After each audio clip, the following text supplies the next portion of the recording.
کہتے کہتے ہوئے آنکھ صلی علی کہتے کہتے ہوئے آنکھ صلی علی کہتے کہتے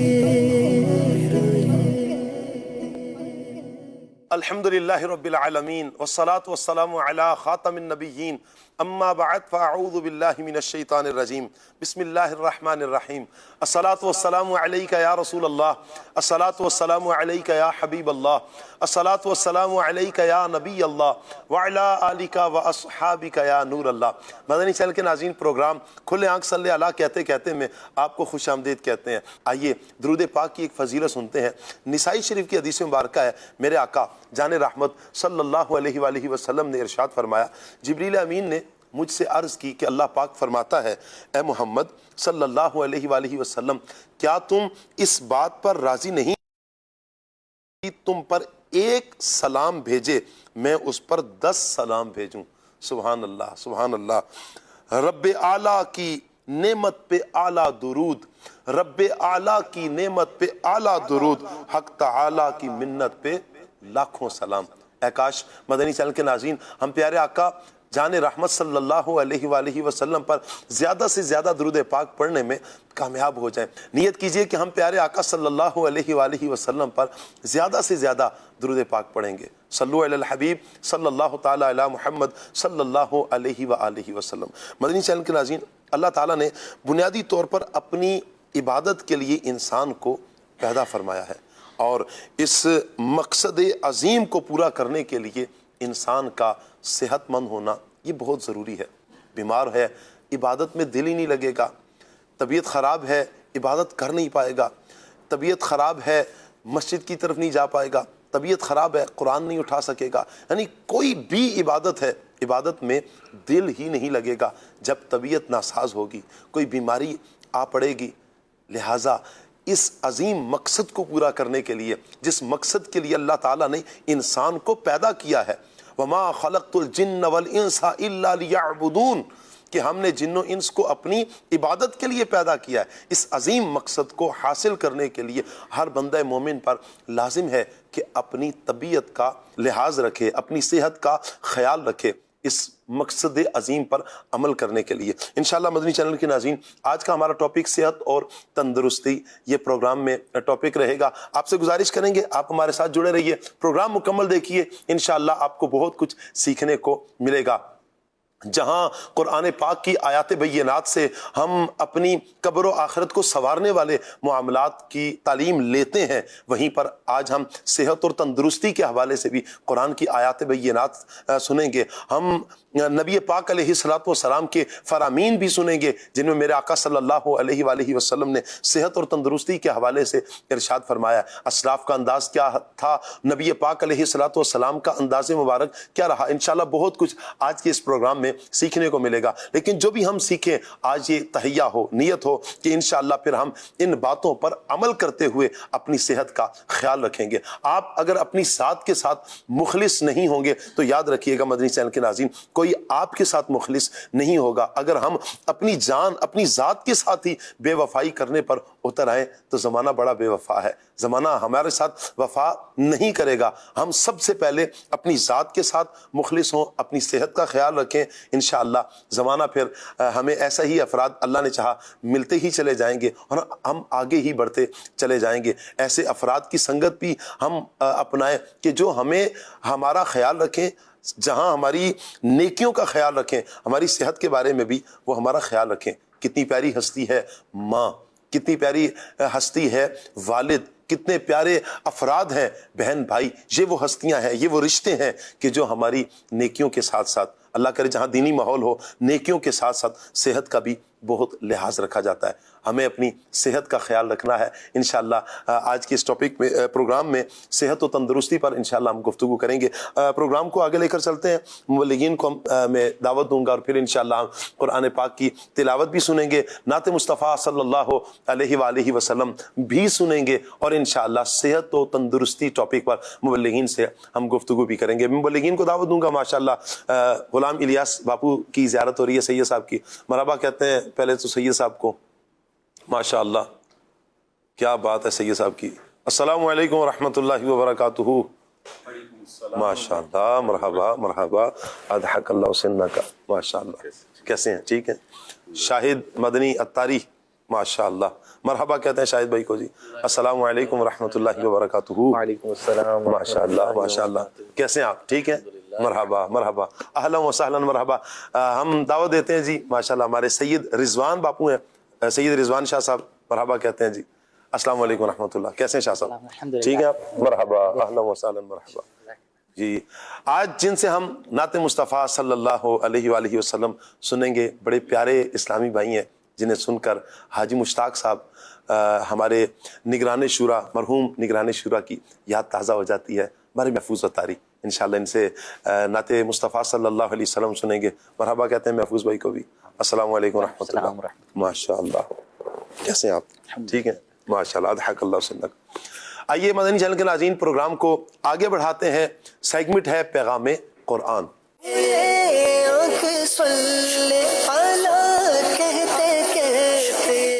اعوذ باللہ من الشیطان الرجیم. میں اللہ تعالیٰ کی پناہ میں آتا ہوں شیطان مردود سے. بسم اللہ الرحمن الرحیم. اللہ کے نام سے شروع جو نہایت مہربان رحم والا. ربنا وابعث فیہم رسولا منہم یتلو علیہم آیاتک ویعلمہم الکتاب والحکمت ویزکیہم انک انت العزیز الحکیم.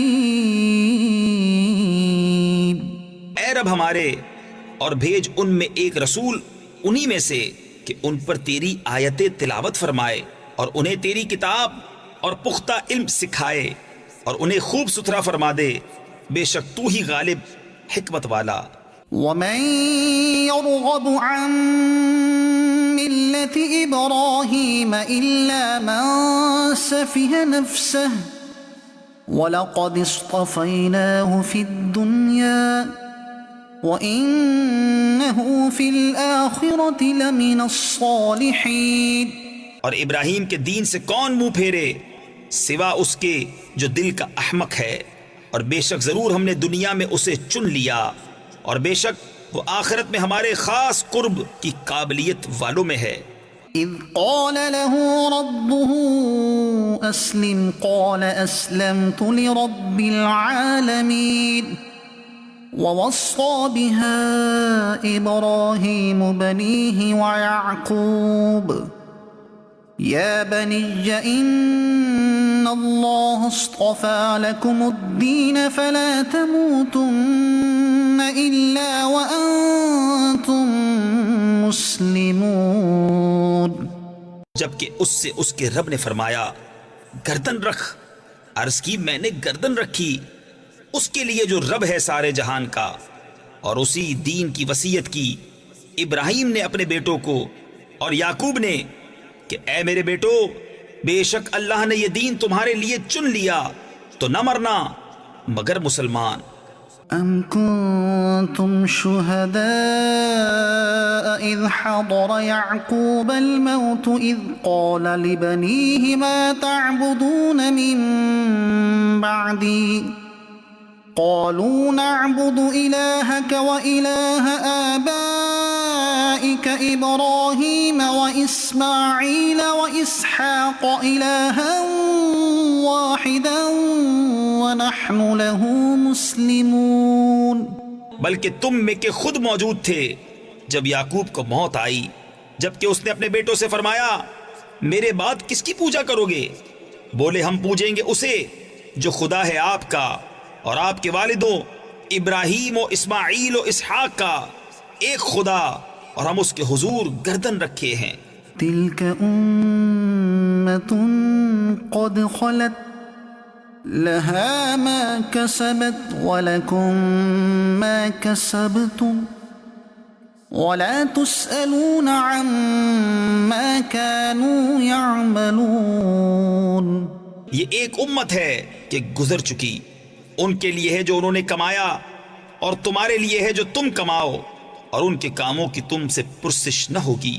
وقالوا كونوا هودا أو نصارى تهتدوا قل بل ملة إبراهيم حنيفا وما كان من المشركين۔ اور کتابی بولے یہودی یا نصرانی ہو جاؤ راہ پاؤ گے۔ تم فرماؤ بلکہ ہم تو ابراہیم کا دین لیتے ہیں جو ہر باطل سے جدا تھے اور مشرکوں سے نہ تھے۔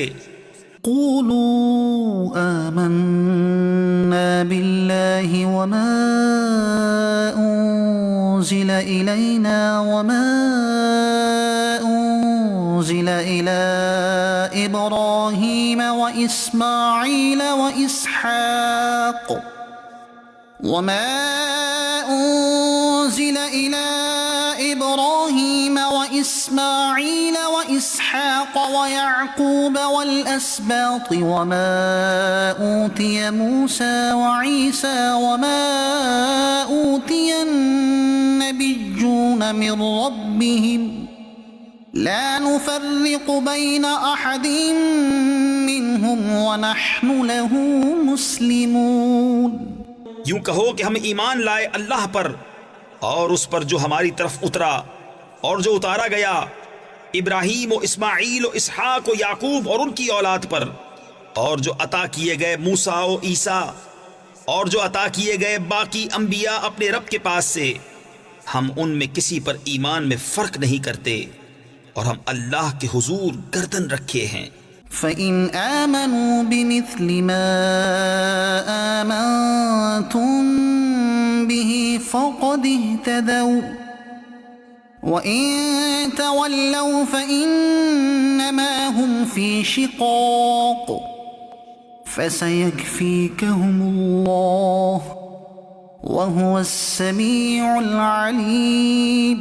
پھر اگر وہ بھی یوں ہی ایمان لائے جیسا تم لائے جب تو وہ ہدایت پا گئے، اور اگر منہ پھیریں تو وہ نری ضد میں ہیں، تو اے محبوب ان قریب اللہ ان کی طرف سے تمہیں کفایت کرے گا اور وہی ہے سنتا جانتا۔ صبغة الله ومن أحسن من الله صبغة ونحن له عابدون۔ ہم نے اللہ کی رینی یعنی رنگائی لی، اور اللہ سے بہتر کس کی رینی یعنی رنگائی، اور ہم اسی کو پوچھتے ہیں۔ قل أتحاجوننا في الله وهو ربنا وربكم ولنا أعمالنا ولكم أعمالكم ونحن له مخلصون۔ تم فرماؤ کیا اللہ کے بارے میں ہم سے جھگڑتے ہو، حالانکہ وہ ہمارا بھی مالک اور تمہارا بھی، اور ہماری کرنی ہمارے ساتھ اور تمہاری کرنی تمہارے ساتھ، اور ہم نرے اسی کے ہیں۔ أم تقولون إن إبراهيم وإسماعيل وإسحاق ويعقوب والأسباط كانوا هودا أو نصارى قل أأنتم أعلم أم الله ومن أظلم ممن كتم شهادة عنده من الله وما الله بغافل عما تعملون۔ بلکہ تم یوں کہتے ہو کہ ابراہیم و اسماعیل و اسحاق و یعقوب اور ان کے بیٹے یہودی یا نصرانی تھے۔ تم فرماؤ کیا تمہیں علم زیادہ ہے یا اللہ کو؟ اور اس سے بڑھ کر ظالم کون جس کے پاس اللہ کی طرف کی گواہی ہو اور وہ اسے چھپائے، اور خدا تمہارے کوتکوں یعنی برے اعمال سے بے خبر نہیں۔ تلك أمة قد خلت لها ما كسبت ولكم ما كسبتم ولا تسألون عما كانوا يعملون۔ وہ ایک گروہ ہے کہ گزر گیا، ان کے لیے ان کی کمائی اور تمہارے لیے تمہاری کمائی، اور ان کے کاموں کی تم سے پرسش نہ ہوگی۔ صدق اللہ العظیم۔ اللہ پاک نور قرآن سے ہم سب کے سینوں کو منور فرمائے، اور قرآن و سنت کے مطابق اللہ پاک ہمیں اپنی زندگی بسر کرنے کی توفیق عطا فرمائے۔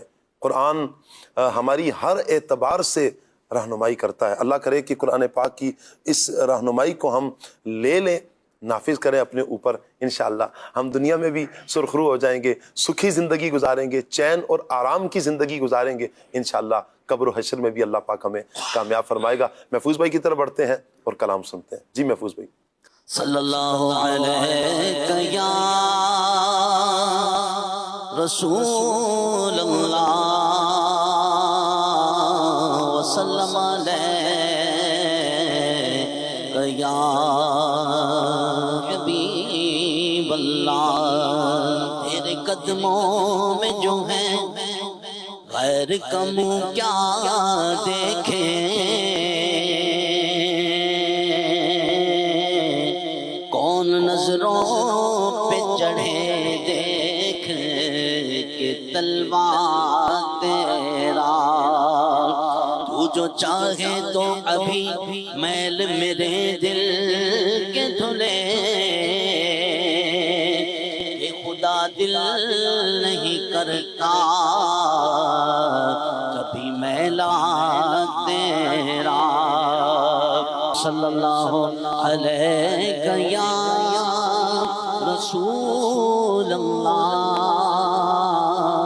وسلم علیہ یا حبیب اللہ۔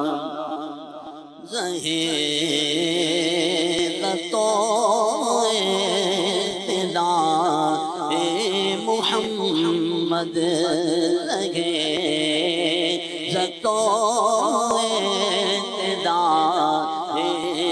محمد صلی اللہ علیہ وسلم، صلی اللہ علیہ وسلم۔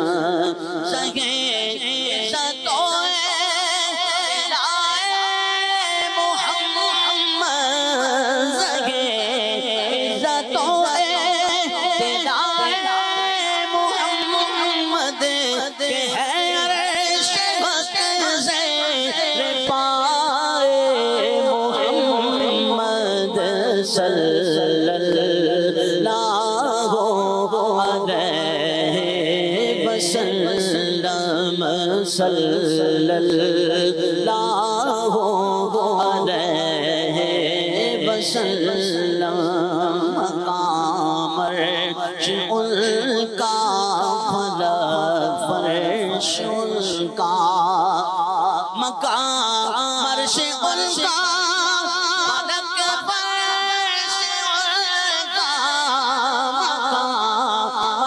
ان کا فلک فرش ان کا، ملک خادمانے، ملک خادمانے سرائے محمد صلی اللہ علیہ وسلم، صلی اللہ علیہ وسلم۔ خدا کی رضا چاہتے ہیں دو عالم، خدا کی رضا چاہتے ہیں دو عالم، خدا کی رضا چاہتے ہیں دو عالم، خدا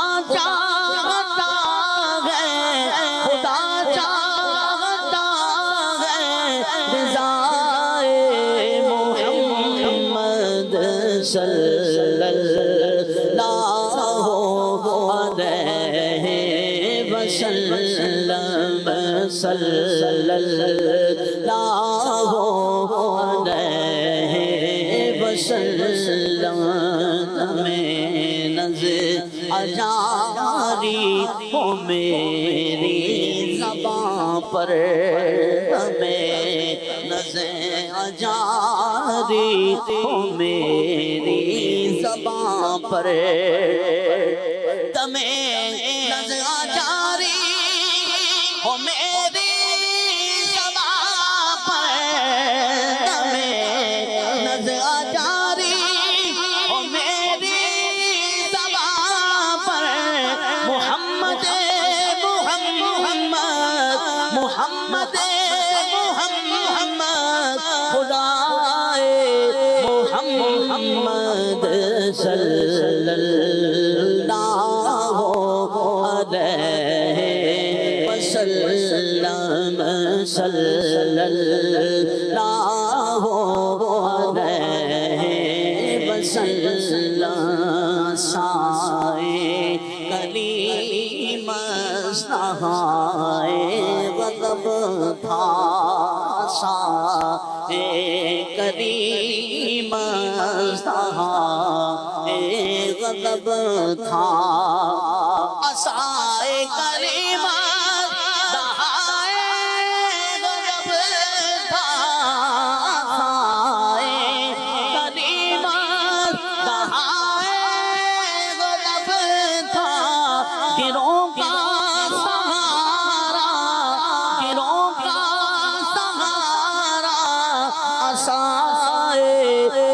محمد صلی اللہ علیہ وسلم صلی اللہ علیہ وسلم پل سے اب کرتے گزریے رضا پل سے اب کرتے گزریے رضا پل سے اب کرتے گزریے کہ ہے رب صلی کہ ہے رب صلی صلائے محمد صلی اللہ علیہ وسلم صلی اللہ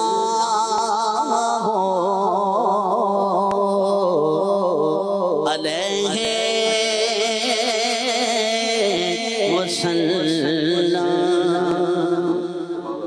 سبحان اللہ سبحان اللہ، کیا بات ہے محفوظ بھائی، کیا آپ نے حاجی مشتاق صاحب کی یاد تازہ کی ہے۔ اللہ پاک ہمارے مرحوم نگران شورا حاجی مشتاق صاحب رحمۃ اللہ تعالیٰ علیہ کو غریق رحمت فرمائے، ان کی تربت پر اللہ اپنی کروڑہا رحمتیں نازل فرمائے، اللہ اپنی رحمت سے انہیں اپنے جوار رحمت میں جگہ عطا فرمائے، ان سے محبت کرنے والوں کو بھی اللہ پاک اس محبت کا صلہ مغفرت اور جنت کی صورت میں اللہ پاک عطا فرمائے۔ یقیناً جنہوں نے نبی پاک علیہ الصلوۃ والسلام کے قصیدے پڑھے ہیں، حضور کے گن گائے ہیں، حضور سے محبت کا اظہار کیا ہے، ان کے جانے کے بعد بھی ان کے تذکرے باقی رہے ہیں، انہیں یاد رکھا گیا ہے۔ صدیاں اگر گزر جانے کے بعد بھی اگر ہم دیکھتے ہیں تو ہمارے اسلاف میں بہت سے ایسے افراد ہمیں ملتے ہیں کہ جنہوں نے نبی پاک علیہ الصلوۃ والسلام کی صورت کو، سیرت کو، حضور کے کردار کو لیا ہے، اپنایا ہے، حضور کی یوں نعت بیان کی ہے، سبحان اللہ، تو پھر انہیں یاد رکھا گیا ہے۔ پھر صرف یاد ہی نہیں رکھا گیا، رہتی دنیا تک کے لیے انہیں رول ماڈل کی حیثیت ملتی ہے، پھر انہیں لوگ فالو کرتے ہیں، ان کا نام لے کر دل کو قرار اور ٹھنڈک اور سکون کا باعث سمجھتے ہیں، ان کے ذکر کو ٹھنڈک اور قرار کا باعث سمجھتے ہیں، سبحان اللہ۔ جو نبی پاک صلی اللہ علیہ وآلہ وسلم کا غلام ہو اور وہ حضور کا ذکر کرے، اسے اتنی برکتیں ملتی ہیں، تو خود ذات مصطفیٰ صلی اللہ علیہ وآلہ وسلم کیسی برکات کے مجموعہ ہیں کہ جو نبی پاک صلی اللہ علیہ وآلہ وسلم سے محبت کا اظہار کرے، تو میرے آقا جان رحمت صلی اللہ علیہ وآلہ وسلم ان محبتوں کا صلہ ضرور عطا فرماتے ہیں۔ دیکھیں، محبت ہے نا مدنی چینل کے ناظرین، یہ آپ کو مجبور کرتی ہے۔ اگر تم مجھ سے محبت کرتے ہو تو پھر اطاعت کرو۔ محبت کا تقاضا ہی یہ ہے، مانو، بات مانو۔ اطاعت کا کیا مطلب ہے؟ جو میں کہوں، جو میں کروں، آپ وہ کرو. اچھا بعض اوقات یوں ہوتا ہے کہ بولا نہیں ہے اور کر کے دکھایا ہے. اب محبت یہی کہتی ہے محبوب نے کیا نا کر لو، محبوب نے کیا نا کر لو. میں دنیاوی اعتبار سے اگر بات کروں تو یہاں پر مطلب بلا تشبیہ میں اگر سمجھانے کے لیے کہوں تو لوگ دنیا والوں سے محبت کرتے ہیں تو اس کی محبت میں بھی اتنے بعض اوقات اندھے ہو جاتے ہیں. وہ جو کہتا ہے اسے پھر فالو کیا جاتا ہے. یہ نہیں دیکھتے ہیں کہ شریعت مطہرہ کیا کہتی ہے، بس ایک ذہن میں بٹھا لیا ایک بات اور پھر اس کو فالو کیا جاتا ہے. قربان جاؤں میں اپنے آقا مولا مدینے والے مصطفیٰ صلی اللہ علیہ وآلہ وسلم پر. بلا تشبیہ کوئی مثال ہی نہیں ہے میرے آقا جان رحمت صلی اللہ علیہ وآلہ وسلم جیسی. حضور تو بے مثل و بے مثال ہے. نبی پاک علیہ الصلوۃ والسلام سے کیسی محبت ہونی چاہیے، یہ ہر عاشق رسول اپنے آپ سے ایک سوال ضرور کرے. پھر اس محبت کا تقاضا کیا ہونا چاہیے؟ کیا یہ تقاضا نہیں ہونا چاہیے کہ جو محبوب نے بولا ہے یا جو محبوب کریم صلی اللہ علیہ وسلم نے کیا ہے وہ کرو؟ اچھا یہ اس میں فائدہ کس کا ہے؟ اگر نبی پاک صلی اللہ علیہ وآلہ وسلم کی اداؤں پر عمل کیا جائے فائدہ کس کا ہے؟ یقیناً فائدہ میرا اور آپ کا ہے. جی ہاں، اس میں بھلائی ہماری ہے. میرے آقا صلی اللہ علیہ وآلہ وسلم کی تو شان ہے عزیز علیہ ما عنتم حریص علیکم بالمؤمنین رؤوف الرحیم. وہ تو اتنے مہربان ہیں، اتنی شفقتیں فرمانے والے ہیں. ان کا تو امتی جو مشقت میں پڑ جائے یہ تو ان پر گراں گزرتا ہے. وہ ایسے کریم آقا ہیں. یہ ہمارے لیے سب کچھ اگر ہم فالو کریں گے، ہم اطاعت کریں گے، ہمارا بھلا ہے. صحت کو ہی لے لیں. نبی پاک صلی اللہ علیہ وآلہ وسلم کی ارشادات کے مطابق اگر ہم اپنی زندگی گزاریں ہماری صحت اچھی ہو جائے گی، ہم دنیا میں بہترین زندگی گزاریں گے. شاہ صاحب ایسا نہیں ہے کہ ہم پیارے آقا علیہ الصلوۃ والسلام کی پیاری ان اداؤں کو لے کر اپنی زندگی گزاریں اور اس میں ہمارا ہی بھلا ہے. جو آج کا ہمارا ٹاپک ہے صحت و تندرستی، اس میں ہی سرکار کی ادا کو لیا جائے. کیا کہتے ہیں؟ جس طرح آپ نے گفتگو فرمائی بہترین، بالکل ایسا ہی ہے. نبی کریم صلی اللہ علیہ وسلم کو تمام جہانوں کے لیے رحمت بنا کر سبحان اللہ. نبی کریم صلی اللہ علیہ وسلم کا رحمت بن کر آنا مسلمانوں کے ساتھ ساتھ کچھ نہ کچھ حصہ غیر مسلموں کو بھی اس میں سے ملتا ہے. تو یوں آپ تو رؤوف الرحیم ہیں اور سب آپ سے فیض لے رہے ہیں، برکتیں حاصل کر رہے ہیں. تو اب آپ نے جو کام کیے یقیناً اپنی امت کو سکھانے اور بتانے کے لیے کیے.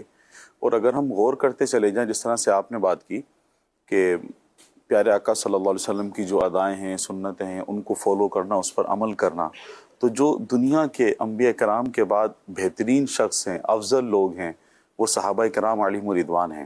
اگر بندہ ان کی سیرت کا مطالعہ کرتا ہے، پڑھتا ہے کہ انہوں نے اپنے شب و روز کس طرح سے گزارے، جب نبی کریم صلی اللہ علیہ وسلم نے دنیا سے ظاہری پردہ فرمایا تو اس کے بعد تو ملتا ہے ان کے بارے میں، جب بندہ پڑھتا ہے تو ملتا ہے کسی نے وضو کیا تو مسکرائے، تو کسی نے یہاں سے سر جھکا کر گزرے، کسی نے اس مقام پر جا کر نماز ادا کی کہ جہاں پر نبی کریم صلی اللہ علیہ وسلم نے نماز ادا فرمائی، آپ نے اللہ پاک کی عبادت کی. تو جگہیں ڈھونڈ کر وہاں جا کر نمازیں پڑھنا، نیکی کے کام کرنا. تو یہ تو سب سے افضل جو لوگ ہیں انبیاء کے بعد دنیا میں، ان کا طریقہ رہا ہے. کیا بات ہے. تو پھر مدنی شہر کے ناظرین میں اور ہم کہاں ہیں؟ تو جب وہ افضل لوگ کہ جن کو جنت کی بشارت مل گئی، وہ بھی چیزیں ڈھونڈ کر کہ کہاں میرے آقا صلی اللہ علیہ وسلم کہاں تشریف فرما ہوتے تھے، کس سے ملتے تھے، کس طرح بات آپ فرماتے تھے، کس طرح مسکراتے تھے، کس طرح وضو فرماتے تھے، وہ ڈھونڈ کر عمل کر رہے ہیں. تو ہمیں تو چاہیے کہ ہم بدرجہ اولا ان تمام چیزوں کو پڑھیں اور اس پر عمل کریں. اچھا یہ کام تو ہمارا ایسا ہی ہے صاحب کہ ہم نے کرنا ہے، لیکن اس میں بھی قربان جائیے کہ نبی کریم صلی اللہ علیہ وسلم نے ارشاد فرمایا کہ جس نے میری سنت سے محبت کی اس نے مجھ سے محبت کی، اس سے محبت کی وہ میرے ساتھ جنت میں ہوگا. واہ واہ واہ. کام تو ہم گناہ گاروں کا ہے، غریبوں کا ہے، غلاموں کا ہے، اور ہم ہیں بندے، ہم ہیں غلام. غلام کا کام ہی بات ماننا ہے. بالکل ہمیں تو بات ماننی ہو. اس کے اوپر بھی نبی کریم صلی اللہ علیہ وسلم کیا شفقتیں ہیں، رؤوف الرحیم شفقتیں آپ کی، اس سے بھی جنت کی بشارت دے دی. یہ کام تو غلاموں کا ہے کہ وہ اپنے آقا کی اطاعت و فرما برداری کریں، اپنے آقا کو فالو کریں. اور جس طرح سے اللہ کریم نے بھی قرآن مجید میں ارشاد فرمایا کہ فالو کرنے کے لیے بہترین نمونہ نبی کریم صلی اللہ علیہ وسلم کی ذات اقدس ہے. جی کہ آپ کو بندہ آئیڈیل مان کے آپ کا جو انداز طریقہ ہے سیرت کو فالو کرے، اس پر عمل کرے. یہ سارے کام تو غلاموں کے تھے، لیکن میرے آقا نے بھی کس طرح نوازا جو سنت سے محبت کرے گا، مجھ سے محبت کرے گا، وہ میرے ساتھ جنت میں ہوگا. تو اس پہ اب نبی کریم صلی اللہ علیہ وسلم نے جس طرح سے اپنے شب و روز آپ نے گزارے ہمیں سکھانے اور بتانے کے لیے، اس میں سے جو ہمارا آج کا جو ٹاپک ہے، بڑا اہم ٹاپک ہے صحت کے تعلق سے، اس کے تعلق سے بھی بہت ساری چیزیں ملتی ہیں کہ بندہ کس طرح سے اپنی صحت کا خیال کرے. جی. لیکن سب سے بڑھ کر اس میں جو چیز ہے وہ بندے کی نیت ہے کہ بندہ اپنی صحت کا خیال کس لیے کرے، اس کی نیت کیا ہے، وہ کون سے کام کرنا چاہتا ہے. تو اس کی بھی اصلاح نبی کریم صلی اللہ علیہ وسلم نے ارشاد فرمائی کہ بندہ کوئی بھی کام کرے تو اس سے پہلے نیت کرے. اس میں نیت کیا ہو؟ صحت کی حفاظت کے لیے بندہ نیت کرے.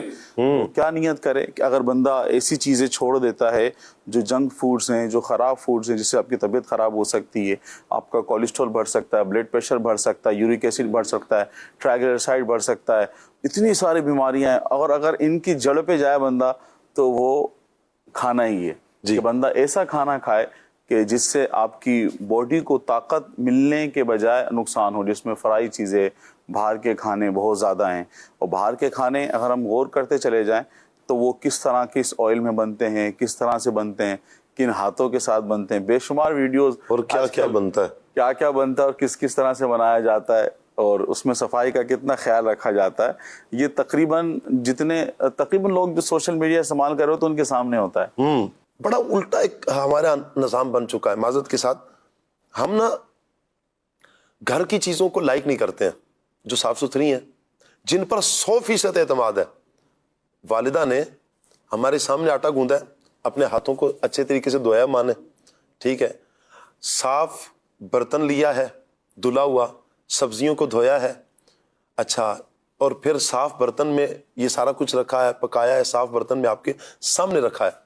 ہمیں کیا باہر بازاروں میں بھی ایسا ملتا ہے کہ یہ صاف برتن ہوں گے جس میں ہم کھانے؟ صرف ایک برتن کو ہی لے لیں، وہ کس پانی میں دھل کر ہمارے سامنے آئے. اکثر ایسے نظارے کیے ہوں گے. اچھا، بہت سارے ریسٹورینٹس ایسے ہیں جو اس چیز کا صفائی ستھرائی کا خیال رکھتے ہیں. ہمارے پاس ادارے ہیں باقاعدہ، اس کو جج کرتے ہیں. بہت اچھی بات ہے، بہت اچھی بات ہے. اور ہم یہ نہیں کہتے کہ ناپید ہو چکے ہیں ایسے لوگ، ایسا نہیں ہے، ہیں، لیکن ان کی تعداد کتنی ہے اور جو اس کا خیال نہیں رکھتے ان کی تعداد کتنی ہے، یہ آپ کے سامنے ہے. ہم اپنے ساتھ مخلص ہوں، اپنی صحت کا خیال رکھیں. جب ہم اپنی صحت کا خیال رکھیں گے تو آپ کا کوئی خیال دوسرا رکھے گا. جب آپ کی فکر نہیں کریں گے، آپ دوا ٹائم پر نہ لیں، کسی کو کیا فکر ہوگی؟ آپ اپنی فکر نہیں کر رہے ہیں نا. آپ کا بہت قریبی بھی ہے نا، بہت قریبی ہے، جس پر آپ کو بڑا مان ہے، وہ بھی ایک وقت آئے گا کہ جب دیکھے گا کہ آپ خود سے ہی لاپرواہ ہیں، چھوڑ دے گا، آپ کو پیچھے ہٹ جائے گا. ٹھیک ہے، اس لاپرواہی میں اب ہم آپ کے ساتھ مزید نہیں چل سکتے. آپ لاپرواہی کا شکار رہے. کتنا سمجھائے گا کوئی آپ کو؟ 1 دفعہ 2 دفعہ، بہت پیار کرتا ہوگا 10 مرتبہ 20 مرتبہ 50 مرتبہ کر رہے. ایک وقت آئے گا اس کی ہمت ٹوٹ جائے گی، ختم ہو جائے گی. کتنا سمجھائے گا؟ اپنے آپ کو سمجھائیں، اپنے آپ سے بات کریں مینس اپنے ضمیر کے ساتھ بات کریں کہ میرے لیے کیا فائدہ مند ہے، کیا نقصان دہ ہے. بڑی یہ جو ہم آج جو یہ سیشن کر رہے ہیں، جو پروگرام کر رہے ہیں، یقین کریں مدنی چینل کے ناظرین، اگر ہم اس پر عمل کریں تو آپ یقین کریں کہ ہماری جوانیاں سلامت رہیں گی. یہ اتنا مطلب پیارا یہ ٹاپک ہے. مطلب یہ ایسا نہیں ہے کہ یہ میرے جذبات ہیں، یقیناً یہ ہر اس بندے کے جذبات ہوں گے کہ جو اس کی حساسیت کو سمجھتا ہے.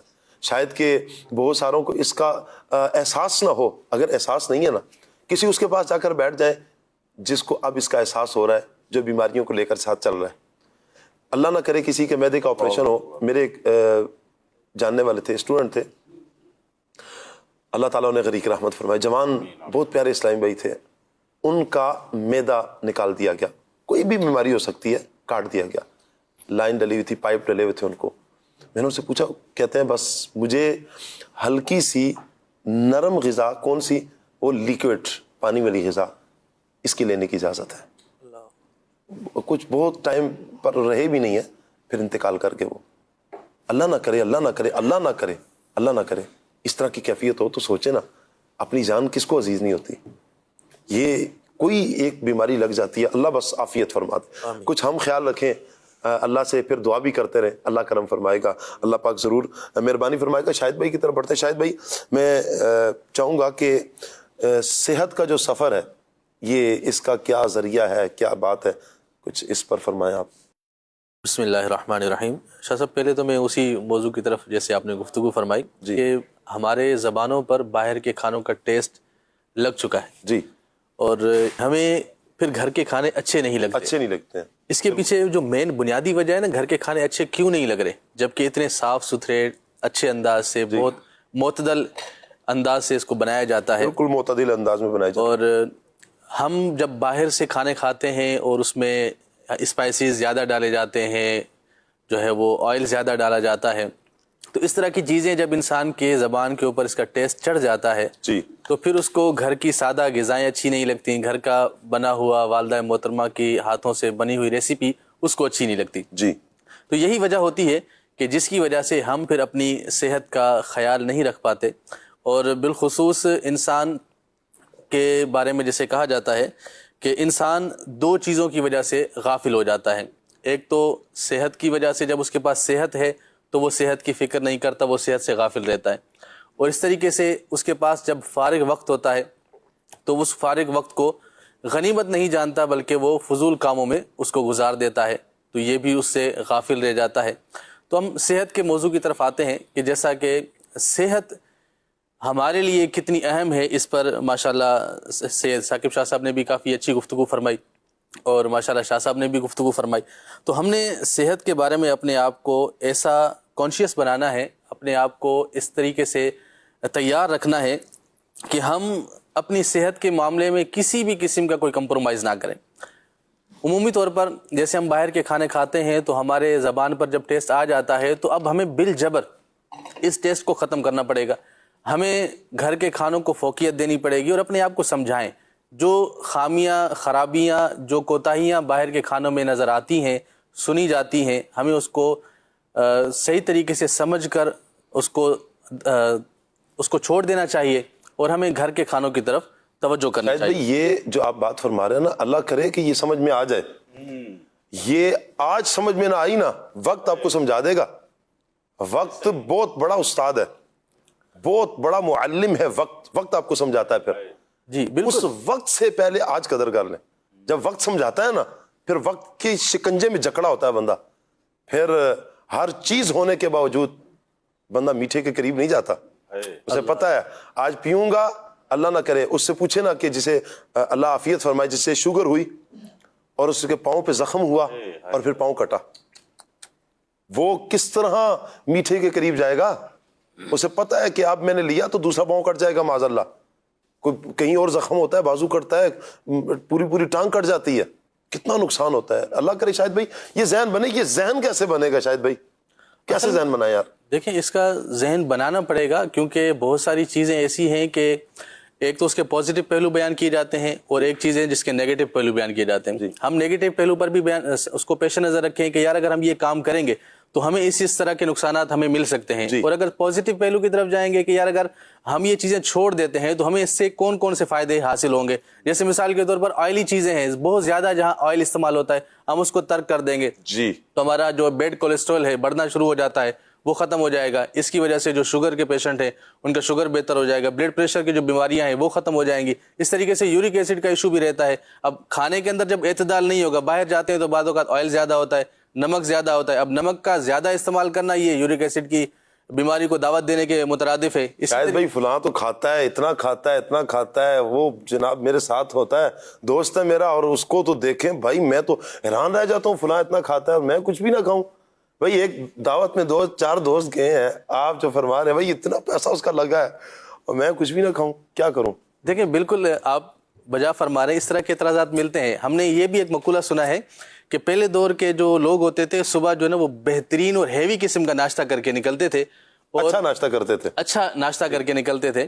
تو ان کی جو ایکٹیویٹیز تھی نا وہ ہم سے 100 گنا زیادہ بہتر ہوتی تھی. وہ سارا دن ایکٹیویٹیز میں شامل ہوتے تھے اور بہت سارے ایسے کام کرتے تھے کہ ان کا جسم جو ہے وہ اس چیز کو برداشت کر لیتا تھا اور ان کی ایکٹیویٹیز کی وجہ سے وہ صحت مند رہتے تھے. یعنی صرف وہ کھانے کی وجہ سے صحت مند نہیں تھے بلکہ وہ کھانے کے بعد جو ان کی ایکٹیویٹیز تھی بہترین, ان کا چلنا پھرنا, ان کا کام کاج کرنا, ہارڈ ورکنگ جو تھی وہ, جس کی وجہ سے ان کا سارا کھانا ہضم ہو جاتا تھا اور وہ اعتدال میں آ جاتے تھے. آج ہم اپنے کھانوں کی طرف دیکھیں, کھانا ہیوی ہے, بہت اچھا کھانا کھانا ہے, آئلی کھانا ہے, اسپائسیز کے ساتھ کھانا ہے, لیکن ہم نے ایکٹیویٹی بھی نہیں کرنی, کھا کے وہیں بیٹھ جانا ہے, کھا کے سو جانا ہے, وہیں موبائل چلانا شروع کر دیں گے. وہ صبح کرتے تھے جی اور پھر چلتے پھرتے تھے. ہم رات کو کھاتے ہیں جی اور سو جاتے ہیں. کسی نے بڑی پیاری بات کی ہے, کہیں دعوت میں جائے نا تو جب بہت سارے کھانے سامنے آئے تو ایک بات ذہن میں رکھ لیں, گھر پر آیا ہے پیٹ اپنا ہے, میدا آپ کا اپنا ہے. یہ اسے دشمن سمجھ کر نہ کھائیں, بلکہ جائز اور حلال کھانا اللہ کی نعمت سمجھ کر استعمال کریں گے اور اچھے انداز میں سمجھ کر استعمال کریں گے تو اس سے انشاءاللہ فائدہ ہوگا. اس میں نا اس طرح کے کچھ لوگ بھی ملتے ہیں سید صاحب کہ وہ بعض دفعہ ان سے پوچھیں نا بھائی آپ یہ چیز کا مطلب کولڈ ڈرنک دیکھو بھائی اپنے پیسوں کی تو نہیں پیتا, استغفر اللہ, لیکن اگر کوئی دوسرا پلائے تو میں پی لیتا ہوں, منع نہیں کرتا. یعنی بھائی تما نہیں, منع نہیں, جمع نہیں. اس طرح آپ نے بات کی کہ وہ شادی میں جا رہے ہیں, دعوت میں جا رہے ہیں, تو پھر وہاں بندہ جو نا بعض دفعہ کچھ لوگوں کو دیکھا ہے کہ وہ لحاظ نہیں رکھتے جی, بس وہ مال مفت دلے بے رحم والی بات ہوتی ہے, ایسے ہی. اور وہ اس وقت وہ کھانا ضائع بھی کر رہے ہوتے ہیں جی, اور مطلب کھاتے بھی ایسا ہے کہ وہ اندر جا کے بھی اس نے ضائع ہی ہونا, جتنا باڈی کو چاہیے وہ اتنا تو وہ لے لو جتنی اس کو انرجی چاہیے. اس کے علاوہ جو ہوتا ہے پھر وہ ہماری باڈی میں جا کر ہمارے لیے نقصان دہ ثابت ہوتا ہے, وہ ہمارا کولیسٹرول بڑھا دیتا ہے, دیگر جو چیزیں ہیں اس سے وہ ہو جاتی ہیں. تو پھر یہ اس طرح سے ہوتا ہے کہ وہ جو اس طرح سے چیزیں خراب ہوتی ہیں, مطلب کوئی بھی چیز جو آپ کی باڈی کو نقصان جس سے پہنچنا ہوتا ہے, بندہ بولتا ہے نہیں میں اپنے پیسوں کے نہیں لیتا, لیکن اگر دوست دیتے ہیں, کوئی پلاتا ہے تو پھر میں لے لیتا ہوں, کھا لیتا ہوں. جی, تو اس طرح کے بھی لوگ دنیا میں پائے جاتے ہیں. بالکل. آپ شاہ صاحب یہاں تک کی بات کر رہے ہیں کہ پیسوں کے ساتھ کوئی لے کر دیتا ہے تو چلیے دوست پلا دیتا ہے. ایسے افراد بھی ہیں جو مقابلہ کرتے ہیں اللہ اکبر, کھانے کا. اچھا, کھانے کا مقابلہ. مجھے اچھی طرح یاد ہے ایک بھائی نے بتایا تھا کہ ہمارا مقابلہ ہوا باقاعدہ کہ کون سب سے زیادہ کھانا کھائے گا. اب یہ اسلام کا یہ اسلام کی تربیت نہیں ہے. اسلام کی تربیت کیا ہے؟ رب فرماتا ہے وَكُلُوا وَاشْرَبُوا وَلَا تُسْرِفُوا. کتنی پیاری یہ آیت مبارکہ. سبحان اللہ. یہاں مجھے ایک بات یاد آ رہی ہے کہ خلیفہ ہارون رشید, اس کا ایک عیسائی طبیب تھا, غیر مسلم طبیب تھا, بڑا ماہر طبیب تھا, یوں کہ بڑا ماہر ڈاکٹر تھا. اس نے ایک مرتبہ علی بن حسین واقد رحمۃ اللہ تعالی علیہ سے کہا کہ علم دو طرح کا ہوتا ہے, ایک علم ادیان ہے اور ایک علم ابدان ہے. کہا تم مسلمانوں کی کتاب قرآن پاک میں علم طب کے حوالے سے کچھ بھی نہیں ہے, کچھ بھی نہیں ہے. آپ نے نا بڑی پیاری بات کی اس غیر مسلم سے, جواب دیا, کہا آپ پورے کتاب پورے قرآن کی بات کرتے ہو, اللہ پاک نے ایک آیت کے ایک حصے میں, مختصر سے حصے میں آپ کی پوری طب کو بیان کر دیا. پھر آپ رحمۃ اللہ تعالیٰ نے اس آیت کریمہ کو تلاوت کیا, فرمایا کہ اللہ فرماتا ہے وَكُلُوا وَاشْرَبُوا وَلَا تُسْرِفُوا, کہ کھاؤ اور پیو اور حد سے نہ بڑھو, حد سے نہ بڑھو. حد سے بڑھنا کیا ہے؟ یہ نقصان ہے. بیماری کیا ہے؟ آپ کسی بھی طبیب کے پاس جائیں گے, حکیم کے پاس جائیں گے, وہ آپ کو یوں کہیں کہ آپ سب سے پہلے آپ کا ڈائٹ پلان بنائے گا, آپ کو کہہ دے گا کہ آپ اپنا کچن مینٹین کر لیں, آپ کا کچن بہتر ہو گیا آپ صحت مند ہو جائیں گے, آپ ٹھیک ہو جائیں گے. کئی جگہ پر پرہیز کرائی جاتی ہے, کئی جگہ پر کچھ چیزیں کھانے کا کہا جاتا ہے, یہ چیزوں سے بچنا ہے, یہ چیزیں کھانی ہے. یہ کیا ہے؟ انسان کو جس چیز کی نیڈ ہے, ضرورت ہے, طبیب بتائے گا کس چیز کی ضرورت ہے اور کس چیز کی ضرورت نہیں ہے. اللہ عافیت فرمائے. اچھا, اپنی صحت کا کچھ خیال رکھنا ہے نا آپ نے. دیکھیں اسلام کا حسن کیا ہے, کتنا پیارا ایک حسن ہے دین اسلام کا, کہ وہ دین جہاں آپ کو کھانے کا حکم دے رہا ہے, پینے کا حکم دے رہا ہے, حد سے نہ بڑھے, لیکن کبھی دین اسلام ہی حکم دیتا ہے آپ کی صحت کے لیے کچھ بھوکے رہو, روزہ رکھ لو. میں چاہوں گا روزے کے حوالے سے رضوان شاہ صاحب سے لیں. شاہ صاحب, روزہ اگر کوئی بندہ رکھتا ہے, اس کی جو برکات ہیں, اس کا فائدہ صحت کے حوالے سے, اخروی اعتبار سے تو ثواب ملے گا جب اللہ کی رضا کے لیے, لیکن اس کی صحت کے لیے روزہ کتنا صحت مند اچھا ثابت ہوتا ہے, اس پر کچھ فرمائیں. ہمارا جو دین اسلام ہے, اس کا کوئی بھی کام یہ حکمت سے خالی نہیں ہوتا. جی, ہر کام جو ہے اس کا حکمت کے تحت ہی ہوتا ہے. تو روزہ جب ہم رکھتے ہیں تو بظاہر کیا ہوتا ہے کہ ہم سارا دن بھوک پیاس میں رہتے ہیں. جی بھوک پیاس میں رہتے ہیں تو اس میں کیا ہوتا ہے کہ اپنے نفس پر تھوڑا جبر کرتے ہیں, تھوڑا مشکل بھی ہوتا ہے روزہ رکھنا. لیکن یہ آپ کا اپنے نفس پر جبر کرنا, نہ کھانا پینا, اس کھانے پینے سے رک جانا, یہ آپ کی صحت کے لیے کس قدر اچھا ہے, اس کو حدیث پاک سے سمجھتے ہیں. اچھا, نبی پاک صلی اللہ علیہ وآلہ وسلم نے ارشاد فرمایا, طبیبوں کے طبیب میرے آقا جان رحمت صلی اللہ علیہ وآلہ وسلم, اللہ کے آخری نبی صلی اللہ علیہ وآلہ وسلم نے ارشاد فرمایا, صومو تصحو, واہ روزہ رکھو صحت یاب ہو جاؤ. کیا بات ہے, اس سبحان حدیث پاک کی شرح میں فتح القدیر میں علامہ عبدالرؤف مناوی رحمۃ اللہ تعالی علیہ یہ نقل کرتے ہیں کہ روزہ جو ہے یہ روح کی غذا ہے. کیا بات ہے, فرماتے ہیں روزہ روح کی غذا ہے, جس طرح کھانا یہ جسم کی غذا ہے, اس طرح روزہ جو ہے یہ روح کی غذا ہے. جی. کہ بندہ جب روزہ رکھتا ہے تو بندے کو صحت بھی دی جاتی ہے, جی تندرستی بھی ملتی ہے, اور اس کو وافر مقدار میں رزق بھی دیا جاتا ہے. کیا بات ہے, یہ کیا ہے؟ آپ فرماتے ہیں کہ روزہ رکھنے سے انسان کو یہ دنیاوی فوائد ملتے ہیں, واہ کہ صحت بھی ملتی ہے, تندرستی بھی ملتی ہے, اور اللہ پاک وافر مقدار میں اس کو رزق بھی عطا فرماتا ہے. اور آپ فرماتے ہیں کہ آخرت میں اس روزہ دار کو بہت بڑا ثواب بھی دیا جائے گا. سبحان اللہ, تو نبی پاک صلی اللہ علیہ وآلہ وسلم کی واہ کلام پر ہم قربان جائیے. آپ نے کیا کلام فرمایا کہ جس میں اخروی فوائد بھی موجود ہیں اور دنیاوی فوائد بھی موجود ہیں, کہ بندے کو آخرت میں تو فائدہ ملے گا ہی ملے گا, اللہ پاک کی طرف سے اجر و ثواب تو ملے گا, لیکن دنیا میں بھی اس کو اس کے فوائد ملیں گے. اسی طرح اطباء حضرات, ڈاکٹرز جو ہوتے ہیں, طبیب جو ہوتے ہیں, انہوں نے بھی روزہ رکھنے کے کچھ فوائد جو ہے وہ بیان کیے ہیں. ان میں سے چند جو ہے وہ میں آپ کو عرض کرتا ہوں. روزہ رکھنے سے معدے کی تکالیف میں جو ہے یہ فائدہ ہوتا ہے. فائدہ ہوتا ہے, زیادہ ہوتی ہے تکالیف؟ جی نہیں, فائدہ یوں نہیں ہوتا. فائدہ یوں ہوتا ہے کہ تکالیف کم ہو جاتی ہے, اور بہت سارے لوگوں کی بالکل ختم بھی ہو جاتی ہیں. ٹھیک ہو گیا. اسی طرح روزہ رکھنے سے انسان کا نظام ہضم جو ہے, جی نظام ہضم یعنی ڈائجسٹو سسٹم جو ہے یہ بھی اچھا ہو جاتا ہے, بہتر ہوتا ہے. کیا بہتر ہو جاتا ہے. اسی طرح روزہ رکھنے سے جو کولیسٹرول کے مریض ہیں ان کو بھی فائدہ ہوتا ہے.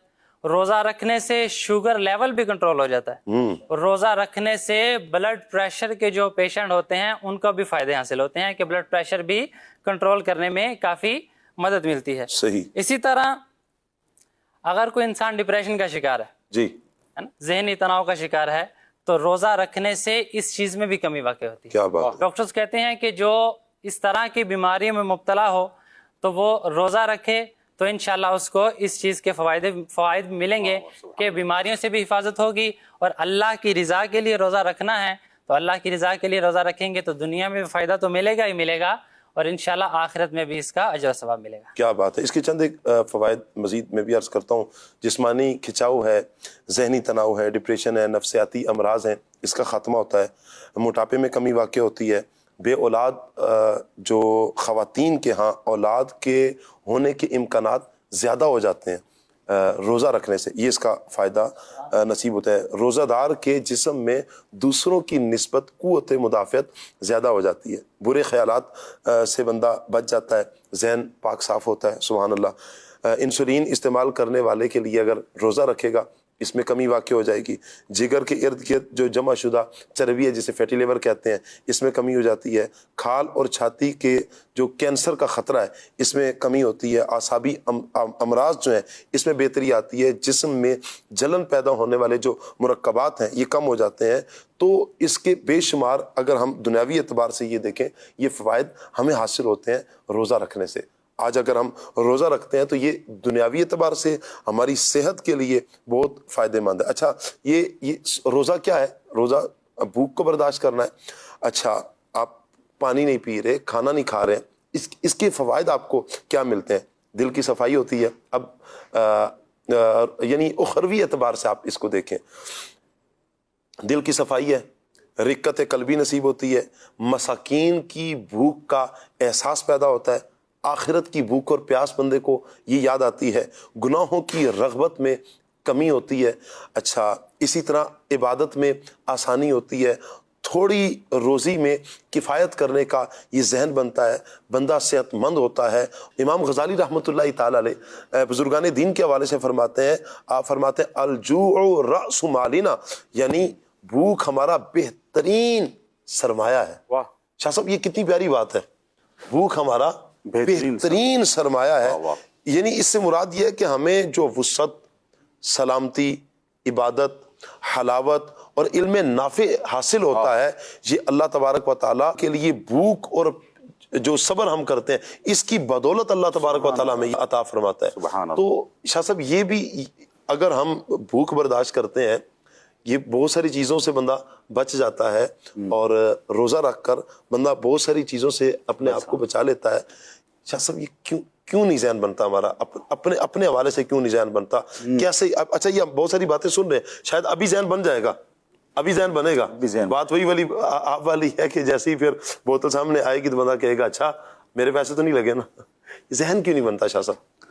اس میں نا سب سے پہلے ہم آج کل جو ایک ٹرینڈ چل رہا ہے، اگر ہم اس پہ غور کریں تو میں جو گفتگو کروں گا امید ہے اس سے کچھ وہ ذہن بن جائے کہ بعض دفعہ بندہ یہ سوچتا ہے کہ آج کل جو ٹرینڈ چل رہا ہے کہ بندے کو اپنی سیلف ڈیولپمنٹ کرنا چاہیے جی، تو وہ سوچ رہا ہوتا ہے کہ میں کون سا کورس کروں، اپنے سکلز کو انہینس کروں، اور میں کون سی ایسا ڈائٹ لوں کہ میری جو باڈی شیپ اچھی ہو جائے، میرا حسن میں اضافہ ہو جائے۔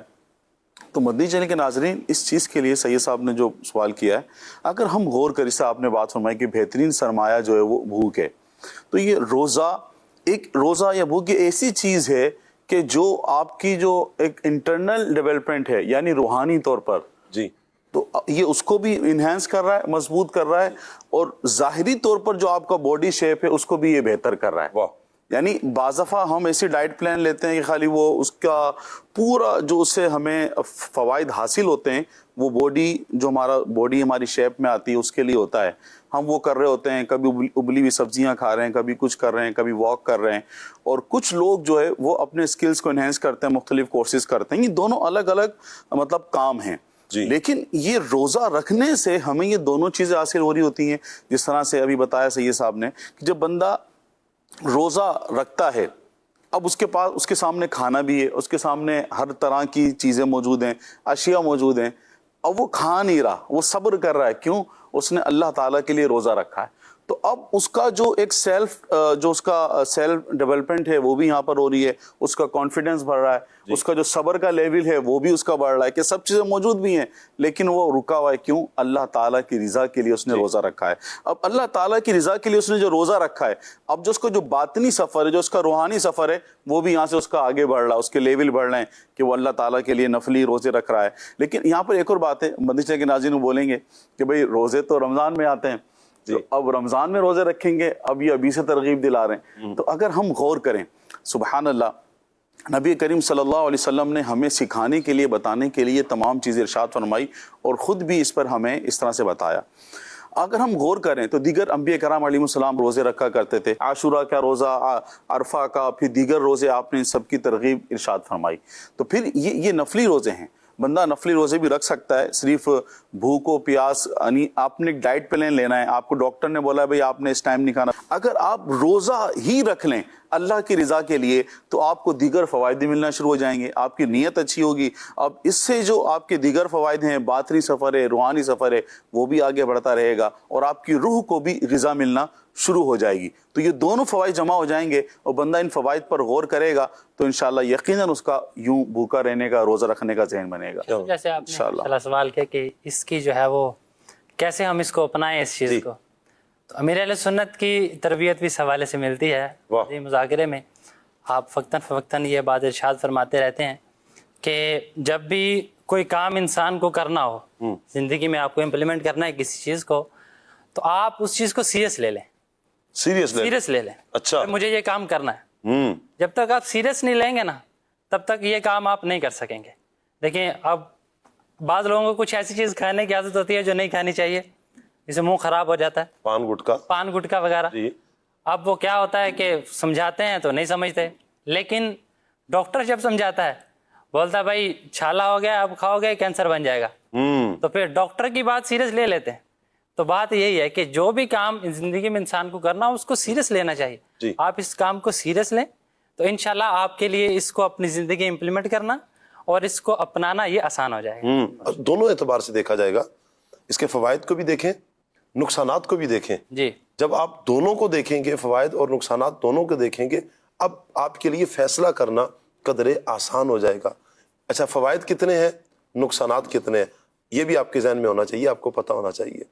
اچھا, یہاں پر جو ہماری گفتگو چل رہی ہے, میں اسے یہاں پر لا کر مختصر سی ایک گفتگو کر کے ہم اس ٹاپک کو کلوز کر کے آگے بڑھیں گے کہ جو ہم روزے کی بات کر رہے ہیں, اگر کھانا کھا رہے ہیں نا, ایک دفعہ آپ نے کھانا کھایا ہے, مجھے ایک طبیب صاحب نے بڑی پیاری ایک بات انہوں نے بتائی, مجھے بڑی اچھی لگی. انہوں نے کہا آپ نے کچھ کھا لیا نا, کھا لیا, اب 6 گھنٹے تک آپ مزید کچھ نہیں کھائیں گے. اگر آپ فٹ رہنا چاہتے ہیں, صحت مند رہنا چاہتے ہیں, آپ ابھی کھائیں, پھر اگلے 6 گھنٹے تک اس کے درمیان جو مرضی آ جائے آپ کے سامنے, ہوگا مشکل, کہیں بھوک بھی لگے گی, کہیں دل بھی للچائے گا, کہیں دوست بھی آئیں گے, آپ والی بات بوتل آ جائے گی سامنے, ٹھیک ہے, کہیں کچھ نہ کچھ آئے گا, لیکن اب آپ نے جبر کرنا ہے. اگر آپ صحت مند رہنا چاہتے ہیں, آپ فٹ رہنا چاہتے ہیں. ایک اور بات ان کی مجھے ایک اور بات پیاری لگی, امیر علیہ سنت کے حوالے سے انہوں نے فرمایا تھا کہ امیر علیہ سنت فرماتے ہیں کہ ڈر ڈر کے کھانا کھانا چاہیے. کہیں دعوتوں میں جائیں نا تو ڈر ڈر کے کھانا کھائیں, یہ نقصان ہوگا, تو تھوڑا تھوڑا کھائیں. جو ڈر ڈر کے کھاتا ہے اچھا جیتا ہے, اچھا جیتا ہے. یعنی یوں کہہ لیں کہ وہ لمبی زندگی پاتا ہے, اس اعتبار سے کہ اسے بیماریاں آ کر جو جکڑ کر اسے جلدی موت کے شکار کر دیں, یہ نہیں. حقیقت تو یہی ہے, زندگی اور موت اللہ پاک کے دست قدرت میں ہے, جو اس نے مقدر فرما دیا, جو طے کر دیا. لیکن کچھ چیزیں ایسی ہیں نا کہ ہم خود کو, اپنے آپ کو ہلاکت میں نہ ڈالیں, ہم اپنے آپ کو ہلاکت میں نہ ڈالیں. تو یوں جتنی زندگی ہے اچھی جئیں, اچھی جئیں. اس کے لیے آپ اپنے اندر یہ صلاحیت بھی پیدا کر لیں, کھایا ہے پھر اگلے 6 گھنٹے تک مزید کچھ نہیں کھائیں گے. اب اچھا, پھر جو کھا رہے ہیں اس کا بھی ہم نے خیال رکھنا ہے.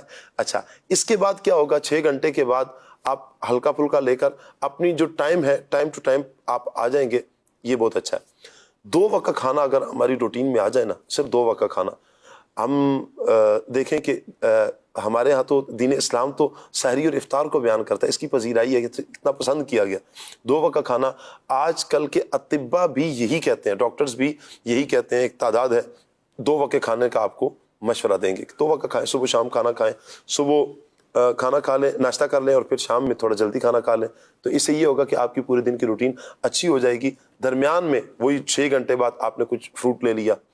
اچھا, ہمارے یہاں شاید بھائی یوں ہے کہ ہم جو پھل فروٹ ہیں ہم اس طرف نہیں آ رہے, جی نٹس, ہاں جی, ہم اس طرف نہیں آ رہے ہیں جو ہماری صحت کے لیے اچھی ہیں, جو ہمیں ہماری صحت کو مزید دوبالا کر دیں, تر و تازہ کر دیں, اس طرف ہم نہیں آتے ہیں.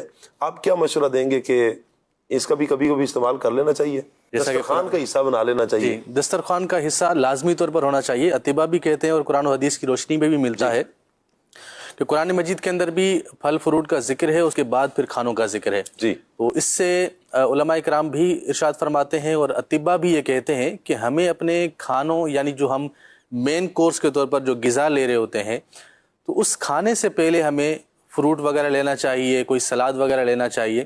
اور اطباء یہ بھی کہتے ہیں کہ آپ کوشش کریں کہ 50 to 70% آپ کھانا کھانے سے پہلے فروٹ وغیرہ لے لیں, سلاد کا استعمال کر لیں.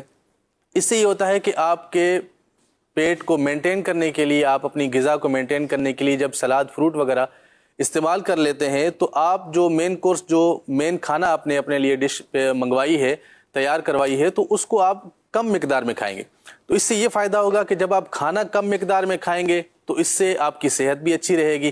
آپ فروٹس استعمال کریں گے تو اس سے آپ کا ہاضمہ بھی بہتر ہو جائے گا. اس سے جو آپ کھانا کھاتے ہیں اس کو ہضم کرنے کے لیے فروٹ جو ہے, سلاد ہے, یہ بہترین معاون ثابت ہوتا ہے. تو ہمیں اپنے کھانوں سے پہلے فروٹ استعمال کرنا چاہیے. اچھا, اس کے علاوہ جیسے شاہ صاحب نے بھی ارشاد فرمایا کہ دو کھانوں کے درمیان میں اگر بھوک لگ بھی جائے تو ہم نٹس کا استعمال کر لیں, کوئی بادام پستہ وغیرہ اخروٹ وغیرہ استعمال کر لیں. اگر اس تک ہم نہیں پہنچ سکتے, استعداد میں نہیں آتے, تو ہم جو ہے وہ کھیرا وغیرہ لے لیں, سلاد میں سے کچھ لے لیں, فروٹس میں سے کچھ لے لیں. تو یہ جو چیزیں ہیں آپ کے معدے کو بہتر کرنے کے لیے سب سے بڑے معاون ثابت ہوتی ہیں. اصل میرا جو میں نے طبیب صاحب سے یہی کہا تھا, میں نے کہا کہ کیا یہ فروٹ بھی لے لیں؟ انہوں نے کہا جی نہیں, معدے کو خالی ہونے دے پہلے. صحیح. معدہ خالی ہو, ہضم ہو, وہ اپنا کام کرے, پھر اس کو آپ اس کے بعد پھر اس کو کچھ چیز دیں. کھانا آپ نے 2 وقت اگر کھانا ہے, 3 وقت کھانا ہے, اس درمیان میں آپ بار بار یہ کچھ چیز کھائیں گے نا تو یہ معدہ بھرا ہوا ہے آپ کا, آپ اسے کام ہی نہیں کرنے دے رہے ہیں. آپ وہ ہلکا سا ہوا خالی ہو رہا ہے, آپ پھر اس کو بھر رہے ہیں, پھر ہلکا سا ہوا پھر بھر رہے ہیں. تو یہ اچھا, آپ بہتر طریقہ تو یہی ہے ہم اپنے طبیب سے مشورہ کریں. ہم جو بھی گفتگو کر رہے ہیں, جو بھی گفتگو ہو رہی ہے ہماری صحت کی تندرستی کے حوالے سے کہ صحت اچھی کیسے ہو, اپنی مین یہ ہے کہ ہم خیال رکھیں اپنی خوراک کا, چونکہ خوراک کا بہت بڑا عمل دخل ہے. ایک اچھا, اب اس میں خوراک میں کیا کھانا ہے کیا نہیں کھانا. اگر آپ میں سے کوئی پیشنٹ ہے, سب سے پہلے تو اللہ پاک سے ہم دعا کرتے ہیں اللہ انہیں صحت عطا فرمائے, لیکن پیشنٹس کیا کھائیں گے کیا نہیں کھائیں گے, ایسا نہیں کہ وہ ہماری بات سے لے کر چلیں بھائی آج سے تو میں یہ چیزیں شروع کر دیتا ہوں, تو پتہ چلے کہ وہ اس کو موافق ہی نہیں آ رہی, وہ اس کی طبیب اس کے مزاج کے ہی خلاف ہے, وہ چیزیں اسے وہ چیز مہیا ہی نہیں کر رہی جو اس کی صحت اس کی باڈی کو ریکوائرڈ تھی, وہ طلب ہی نہیں پوری نہیں ہو رہی, باڈی کی طلب پوری نہیں ہو رہی ہے. اب اس کے لیے کیا ہوگا, آپ کو آپ کے ڈاکٹرز یا آپ کسی حکیم صاحب کے پاس جاتے ہیں, آپ کے حکیم آپ کو بتائیں گے, تو اپنے طبیب سے اپنے ڈاکٹر سے لازمی مشورہ کریں. آپ کی کچھ کالز لیتے ہیں. کھلے آنکھ میں میرا ایک سوال ہے کہ سیرت نبوی صلی اللہ علیہ وآلہ وسلم میں کھانے پینے کی کون سی سنتیں صحت و تندرستی کے لیے رہنمائی کرتی ہیں, پلیز اس کا جواب عنایت فرما دیں. سبحان اللہ. شاہ صاحب, اس میں اگر ہم شروع سے سلسلہ دیکھیں تو اسی پر گفتگو ہو رہی ہے, یہی ہو رہی ہے ساری گفتگو تو سب یہی ہو رہی ہے جی, کہ اس میں سب سے اہم چیز یہ ہے کہ ہم اپنے بھوک کے جو ہے نا وہ 3 حصے کر لیں. شروع میں مطلب ایک حصہ پانی کے لیے, ایک حصہ کھانے کے لیے, اور ایک حصہ ہم خالی چھوڑ دیں. تو اس پر ہم عمل کریں گے تو انشاءاللہ ہمیں یہ فوائد بھی مل جائیں گے. اچھا, پھر حضور کی اداؤں کو لے لیں ساتھ ساتھ. بالکل, ہاتھ دھونے ہیں, ہاتھ دھونا ہے, بالکل, کھانے کا وضو کرنا ہے, اس کو لے لیں. اچھا, پھر بیٹھنے کے انداز کو لے لیں, یہ اپنی صحت کے لیے کتنا اچھا ہے. یہ جی ہاں بالکل, بندہ جو سنت کے مطابق بیٹھ کر کھاتا ہے تو اس میں ایک میڈیکل فوائد اس کو یہ حاصل ہوتے ہیں کہ ایک وہ اپینڈکس کی جو وہ ہوتی ہے نا رگ, آنت جو ہوتی ہے اپینڈکس, وہ دب جاتی ہے, تو اس سے یہ جو ہے ایک درد یا جو بھی ہے اس سے بچاؤ کا کہیں نہ کہیں ہمیں یہ فائدہ مل رہا ہوتا ہے. تو یوں سنتوں پر عمل کرنے کے تو بے شمار فضائل و برکات ہیں. اچھا, پھر اس کھانے میں 3 انگلیوں کا استعمال کیا جائے, 3 انگلیوں سے کھانا کھایا جائے. یہ بڑے بڑے نوالے, چھوٹے چھوٹے لقمے کھانے چاہیے, اور بڑے لقمے تو یہ تو حریص لوگوں کی وہ ایک نشانی ہے, جیسے ہرس ہوتی, یوں کھاؤ بس, یہی چیز ہوتی ہے. 3 انگلیوں کے ساتھ چھوٹا لقمہ, پھر چبا کے کھائیں, چبا کر نرم کریں. وہ کہتے ہیں نا دانتوں کا کام آنتوں سے نہ لیجیے, اس کا مطلب یہی ہے جو کام دانت نے کرنا ہے آنت سے کیوں لے رہے ہیں. آنت کا کام آگے بڑھانا ہے, اس سے پیسنا اور نرم کرنا نہیں ہے, وہ آپ کے لیے نقصان دہ ہے. آپ لیں اسے چبائیں. ہمارے ہاں ہوتا یہ ہے کہ ہم کھانا جب سامنے آئے گا نا تو ہمارے ہاں کہا جاتا ہے آنکھوں کی بھوک. اسے اگر اس لینگویج میں لیا جائے تو یہ ہے کھانے کی لالچ, کھانے کی ہرس. یہ کہتی ہے بس یہ ہو, اور یوں ایک نوالا ادھر سے چبایا, ایک ادھر سے چبایا, تیسری مرتبہ اندر. اب اس نے اندر جا کر کیا کرنا ہے, وہ اندر کوئی مشین نہیں لگی ہوئی ہے کہ اسے پیس کر کچھ کرے گی. کتنی جو نا یہ صورت بھی ہوتی ہے کہ جیسے ایک مثال کے طور پر کہا جاتا ہے کہ ایک لقمہ منہ میں ہے, ایک ہاتھ میں, تیسرے پر نظر ہے. یعنی یہ ایک کیفیت ہوتی ہے کہ ہرس کی یہ جو نا بہت بڑی ایک علامت ہے کہ ہم دیکھ رہے ہوتے ہیں یا پریکٹیکل میں بعض اوقات کسی کے آیا ہو, تو یہ نظر کی جو بھوک آپ جس طرف اشارہ کر رہے ہیں, تو کیا یہ دکھی رگ پہ آپ نے ہاتھ رکھا ہوا ہے کہ جب دوست بیٹھے اور ایک عدد کوئی ایسی مرغوب چیز ہو جسے پسند کیا جاتا ہے, بعد اوقات ہو رہا ہوتا ہے, سب کی نظریں اسی پر جمی ہوں گی. بس یہ کیفیت جب زیادہ بنتی ہے جب آپ جو ہے نا وہ مطلب 2-3 اسلامی بھائی مل کر کھا رہے ہوں, دوست کھا رہے ہوں, 2-3 افراد ہوں, تو پھر بعض دفعہ نفس جو ہے نا وہ اندر سے کہہ رہا ہوتا ہے کہ بھائی یوں نہ ہو کہ جو بوٹی رکھی ہوئی ہے جو بھی چیز ہے یہ اس کے پاس نہ چلے جائے, جلدی کھا لو, یا پھر کھانا کم ہے، پتہ نہیں بعد میں ملے گا نہیں ملے گا، اب اتنے سارے لوگ ہیں، تو وہ بڑے بڑے لقمے وہ کھا رہا ہوتا ہے. جبکہ ہمیں جو اللہ پاک رزق دینے والا ہے اس پر یقین ہونا چاہیے، نہ کہ اس تھال پر. اس نے جتنا مقدر کر دیا ہے نا وہ ملنا ہے، مقدر کر دیا. جو رب تعالیٰ نے آپ کے نصیب میں لکھ دیا ہے، آپ سے ایک لقمہ نہیں کوئی چھین سکتا. یہ یاد رکھیے گا، بالکل کوئی نہیں چھین سکتا آپ سے ایک لقمہ بھی جو آپ کے رب نے آپ کے بارے میں لکھ دیا. آپ کو مل کے رہے گا، آپ جو مرضی ہے کر لیں، آپ کو مل کر رہے گا. اس سے زیادہ کی چاہت آپ کو تھکا دے گی، ملے گا نہیں. جو آپ کے نصیب میں نہیں ہے وہی ملے گا. اللہ کی عطا پہ، اللہ کی دین پہ راضی ہو جائیں. جتنا میرے رب نے میرے بارے میں مقدر کیا نا، جتنا میرے بارے میں میرے رب نے لکھ دیا ہے، میں راضی ہوں. میں راضی ہوں کہ اللہ نے میرے بارے میں اچھا لکھا. مجھے بتائیں نا کہ وہ رب کئی ماؤں سے بڑھ کر پیار کرتا ہے. کہا جاتا ہے 70 ماؤں سے بڑھ کر پیار کیا، لیکن 70 ماؤں کا بھی عدد کیا ہے؟ کئی ماؤں سے بڑھ کر اللہ پاک اپنے بندے سے پیار کرتا ہے بلا تشبیہ. یہ ماں کا جب لفظ استعمال کیا جاتا ہے تو ماں ایک پیار کا ایک رشتہ ہے، ٹھیک ہے. جہاں دیگر خون کا رشتہ، ایک تعلق، ایک واسطہ، وہاں پر اسے پیار کے رشتے کے طور پر لیا جاتا ہے. ایک اتنا بے لوث رشتہ ہوتا ہے. تو جس رب نے ہمیں پیدا کیا ہے، جس رب نے ہمیں پیدا کیا ہے، وہ رب ہم سے کتنی محبت فرماتا ہے. یہ رب نے جو ہمارے بارے میں بہتر تھا وہ لکھ دیا ہے، تو ہم اس پر راضی ہو جائیں. رزق تو اللہ تبارک و تعالیٰ نے اپنے ذمہ لے لیا کہ آپ کوشش کریں، رزق اللہ تبارک و تعالیٰ بذات خود دے گا. اب اس کے اندر اسباب پیدا کیے گئے ہیں، ان اسباب کو بندہ استعمال کرتا ہے. اچھا، وہ جو کھانے کے حرص کے حوالے سے جیسے کہا تھا نا کہ بڑے بڑے لقمے، تو امیر علیہ سنت اس انداز سے اس پر تربیت فرماتے ہیں، سنت کی بھی ترغیب دلاتے ہیں کہ 3 انگلیوں سے کھائیں. تو بہترین جو سوال ہوا ہے اس کے لیے الحمدللہ ہمارا پورا سلسلہ چل رہا ہے. لیکن اس کے ساتھ ساتھ اگر آپ ڈیپلی اچھے انداز میں پڑھنا چاہتے ہیں تو شیخ طریقت امیر علیہ سنت کی کتاب آداب طعام، اس کا مطالعہ کر لیں. اور یہ اگر آپ چاہتے ہیں تو اس کتاب کو آپ مکتبۃ المدینہ سے حاصل بھی کر سکتے ہیں، خرید سکتے ہیں. اور اگر آپ اپنے سیل فون میں رکھ کر پڑھنا چاہتے ہیں تو آپ اس کتاب کو دعوت اسلامی کی ویب سائٹ سے ڈاؤن لوڈ بھی کر سکتے ہیں. بہت خوب، اللہ پاک سلامت رکھے. جی اگلی کال لیتے ہیں. شاہ صاحب، میرا یہ سوال ہے کہ اسلام میں حلال و پاکیزہ غذا کھانے کو کیوں ضروری قرار دیا گیا ہے؟ اس کے حوالے سے کچھ ارشاد فرمائیں، جزاک اللہ. آمین آمین. جی شاہ صاحب. دیکھیں، الحمدللہ دین اسلام ایک مکمل دین ہے اور اس میں ہر چیز کا بیان کیا گیا ہے. اور اتنا پیارا دین ہے کہ ہماری کھانے کے اعتبار سے بھی رہنمائی کی گئی ہے کہ یہ کھانا، یہ نہیں کھانا. اب جب دین اسلام نے ہمیں یہ بتایا، سکھایا ہے کہ بھی اسلام نے ایک حدود بنائی ہے، اس حدود کو ہم پار نہیں کر سکتے، تو ہم نے اس حدود میں رہ کر ہی کھانا پینا ہے. اور پھر اب اس میں اگر ہم دیگر اس پر جائیں، مطلب یہ کیوں کہا، تو اس میں دین اسلام نے ہماری رہنمائی فرمائی ہے. اور اگر ہم میڈیکل کے اعتبار سے دیکھیں یا اس دور کے اعتبار سے دیکھیں تو ہمیں اس سے بہت سارے فوائد حاصل ہوتے ہیں. کہ بندہ جب ناجائز حرام کھا رہا ہوتا ہے یا حرام جانور کا کو اس طرح کوئی چیزیں کھا رہا ہوتا ہے تو پھر اس کے باڈی میں اثرات منفی جاتے ہیں، پازیٹیو اثرات نہیں جاتے. اس کا جو اس کی سوچ جو ہے وہ نگیٹو ہو جاتی ہے، دیگر چیزیں اس کو لگ جاتی ہیں. تو شریعت مطہرہ نے جہاں ہماری تربیت فرمائی ہے ہمیں اس کو لینا چاہیے، اس پر عمل کرنا چاہیے. یہی ہمارے لیے کافی ہے کہ نبی کریم صلی اللہ علیہ وسلم نے جو ارشاد فرمایا ہے اس میں ہمارے لیے بہتری اور بہتری ہی ہے. اللہ حضرت کو اللہ فرماتے ہیں کہ اپنی اولاد کو حلال مال سے کھلاؤ. جی فرماتے ہیں کہ کیونکہ حرام مال حرام عادتیں ہی لاتا ہے.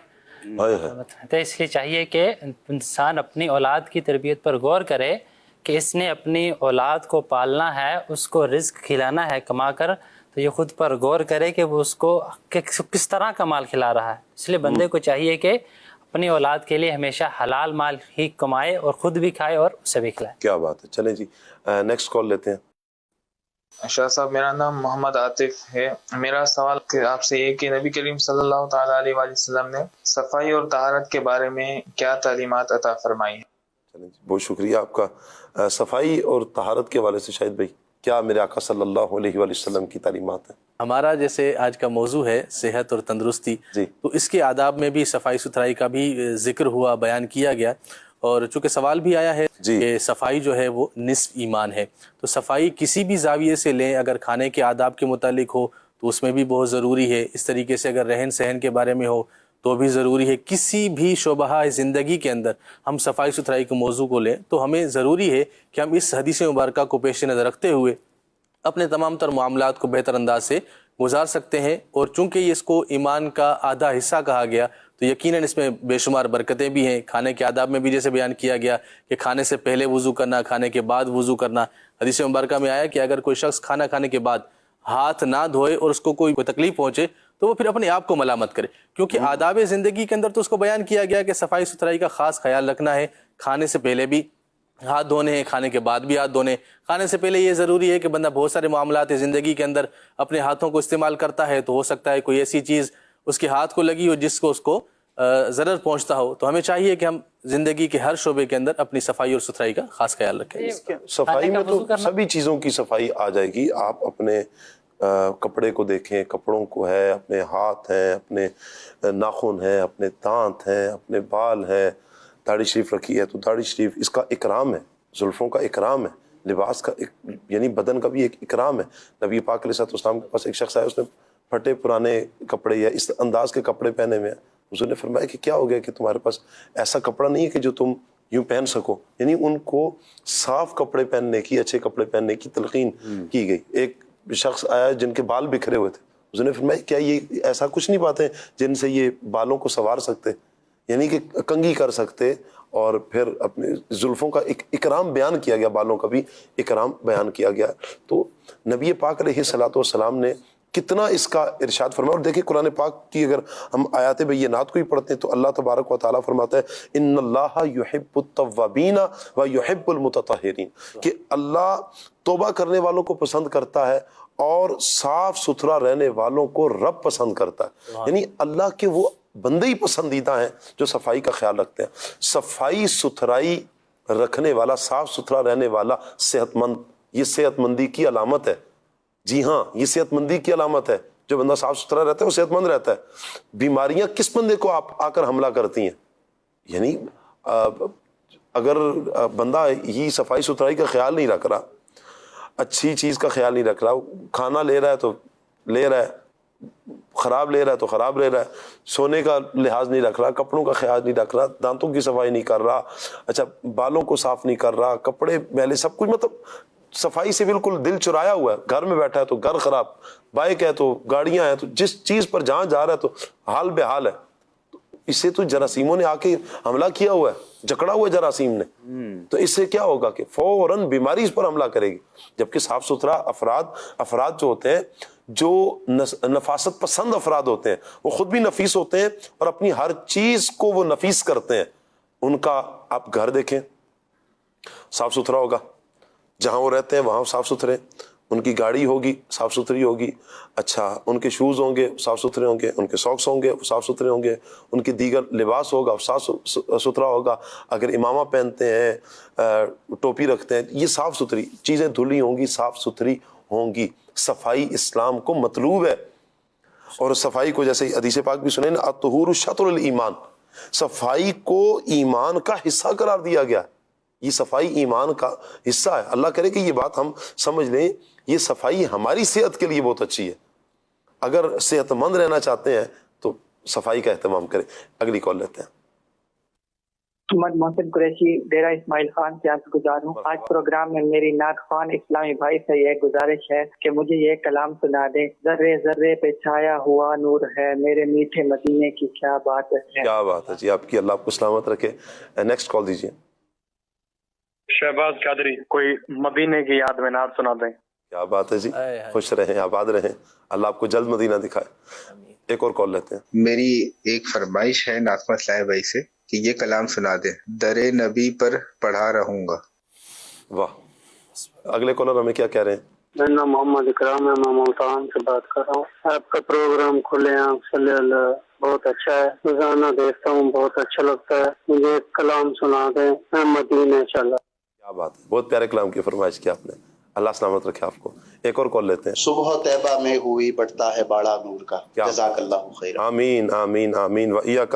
اللہ پاک آپ کو سلامت رکھے جی. کچھ SMS بھی آپ عاشقان رسول کے آتے ہیں ہمارے پاس. اللہ آپ سب کو سلامت رکھے، برکتوں سے اللہ پاک مالا مال فرمائے. چلیں جی، کچھ آپ کے SMS بھی لے لیتے ہیں.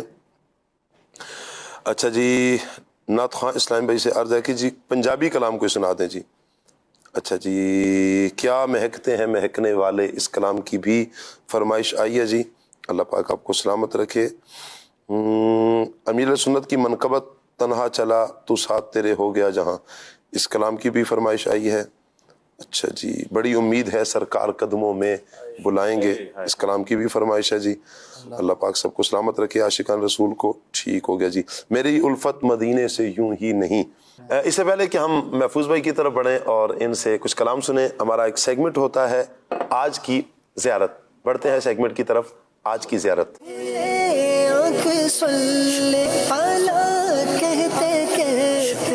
سبحان اللہ، مدنی چینل کے ناظرین، آج کی زیارت میں آپ دیکھ رہے ہیں حجر اسود کو۔ سبحان اللہ، یہ کتنا پیارا پتھر ہے، جنت سے آیا ہوا پتھر ہے۔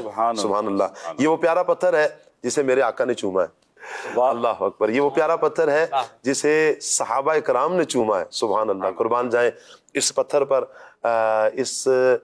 یہ کتنا مبارک ہے کہ جہاں لوگ ترستے ہیں اسے چومنے کے لیے، اسے ہاتھ لگانے کے لیے، اسے سعادت حاصل کرنے کے لیے۔ اللہ پاک ہمیں اس کو ہاتھ لگانے کی، اسے چومنے کی، اسے بوسہ دینے کی توفیق عطا فرمائے۔ حجر اسود کعبۃ اللہ یعنی بیت اللہ شریف کے مشرقی کونے میں نصب ایک کالے رنگ کا پتھر ہے۔ یہ جنت کا پتھر ہے جو حضرت ابراہیم علیہ السلام اور حضرت اسماعیل علیہ السلام نے کعبہ کی تعمیر کے وقت اپنی جگہ پر رکھا تھا۔ مزید اس کے حوالے سے کیا ہے، میں مبلغین کی طرف بڑھوں گا، کچھ پرچیاں لیتے ہیں اور پھر انشاءاللہ مبلغین سے ہم لیتے ہیں کہ کس کے پاس کیا آتا ہے اور پھر وہ کیا بیان کرتے ہیں۔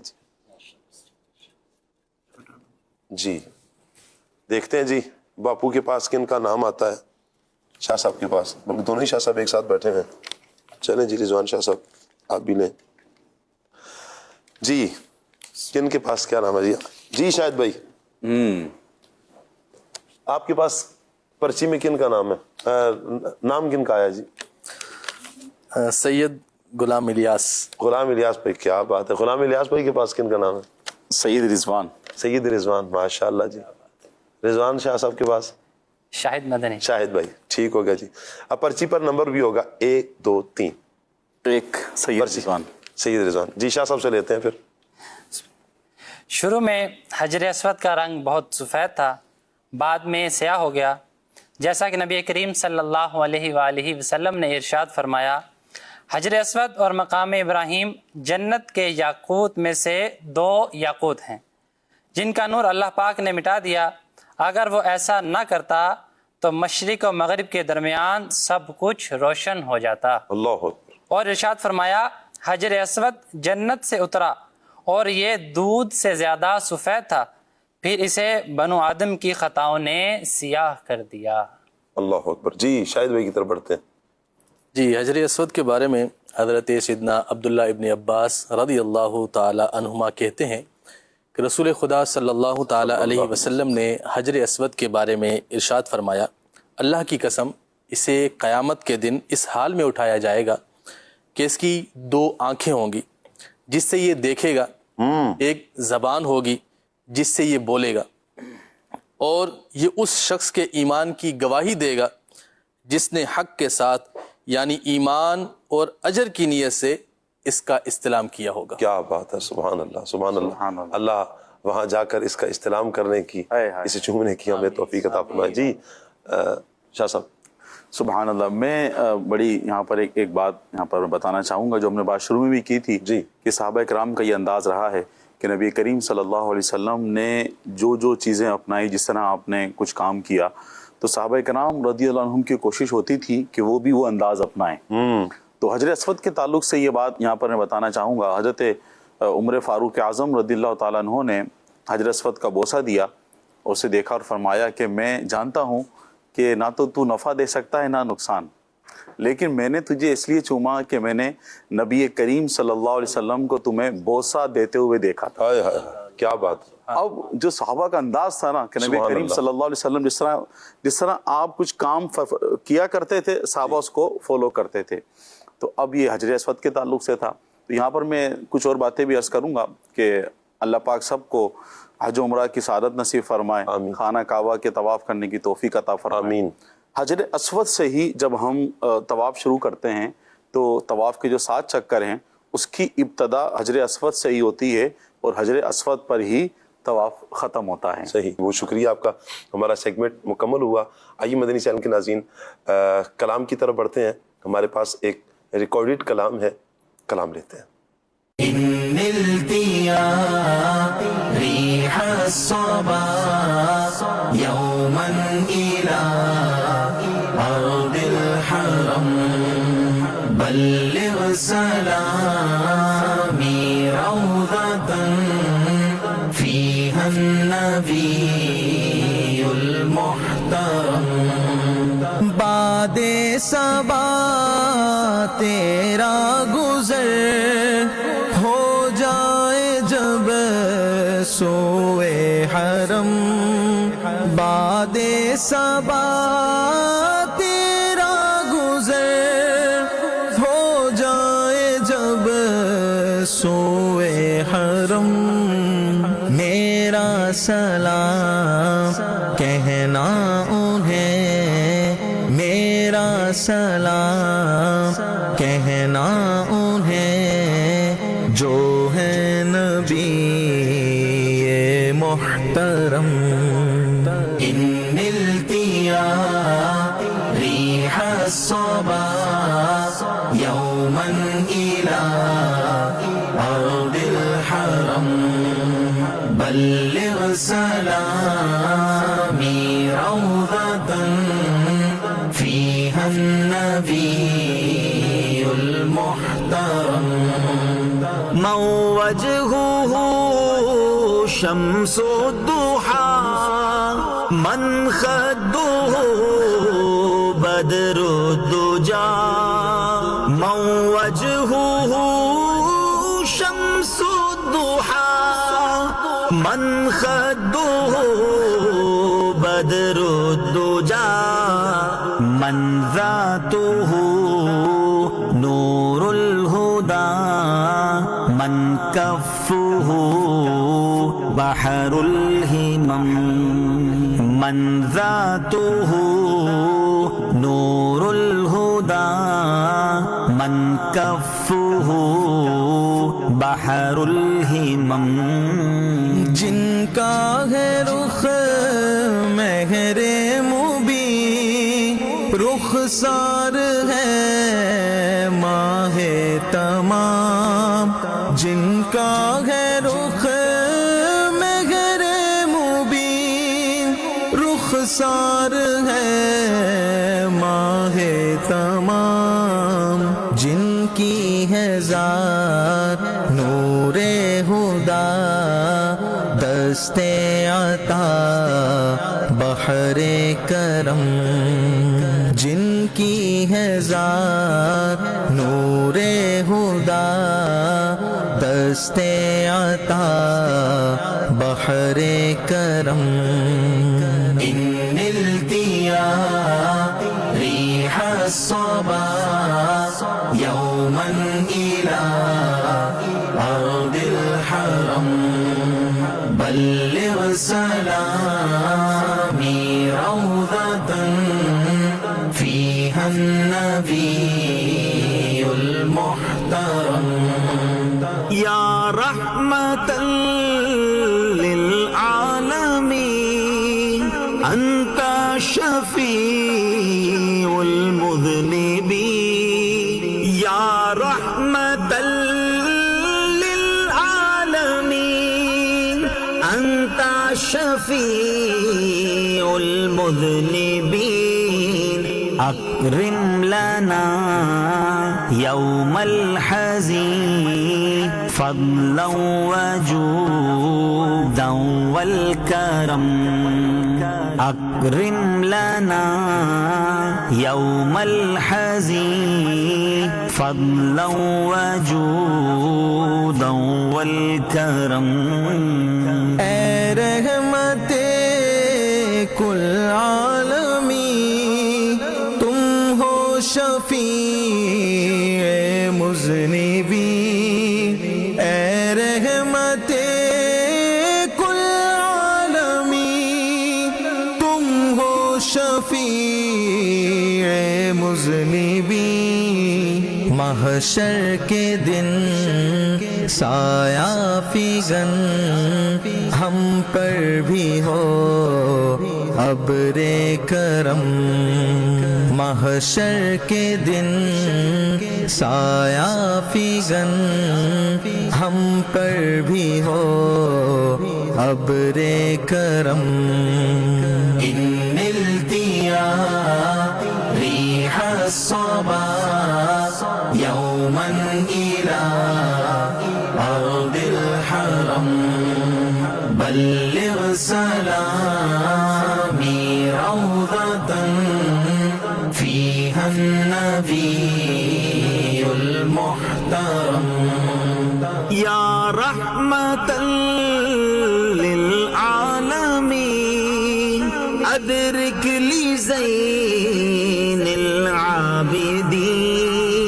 يا رحمة للعالمين أدرك لي زين العابدين. محبوس أيدي الظالمين في الموكب والمزدحم. محبوس أيدي الظالمين في الموكب والمزدحم. مظلوم زین العابدین کو اب سنبھالے یا نبی. مظلوم زین العابدین کو اب سنبھالے یا نبی.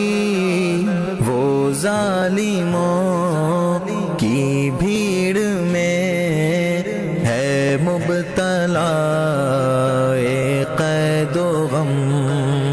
وہ ظالموں کی بھیڑ میں ہے مبتلا قید و غم. ان التیا ریح الصبا یوما الى ارض الحرم بلغ سلامی روضة فيها النبي المحترم. جزاک اللہ جی. اللہ تعالیٰ سب کو برکتیں عطا فرمائے. آپ نے کلام سنا. محفوظ بھائی کی طرف بڑھتے ہیں. محفوظ بھائی سے سنتے ہیں جی کلام. جی. ذرے ذرے پہ چھایا ہوا نور ہے. ذرے ذرے پہ چھایا ہوا نور ہے. میرے میٹھے مدینے کی کیا بات ہے. میرے میٹھے مدینے کی کیا بات ہے. نور سے سب فضا اس کی معمور ہے. نور سے سب فضا اس کی معمور ہے. میرے میٹھے مدینے کی کیا بات ہے. نور پھولوں میں ہے, نور گلیوں میں ہے. نور پھولوں میں ہے, نور گلیوں میں ہے. نور بازار میں, نور گلیوں میں ہے. دشتوں کو سار پر نور ہی نور ہے. میرے میٹھے مدینے کی کیا بات ہے. میرے میٹھے مدینے کی کیا بات ہے. آئی پھر یاد مدینے کی رولانے کے لیے دل تڑپ اٹھا ہے. در پار میں جانے کے لیے دل تڑپ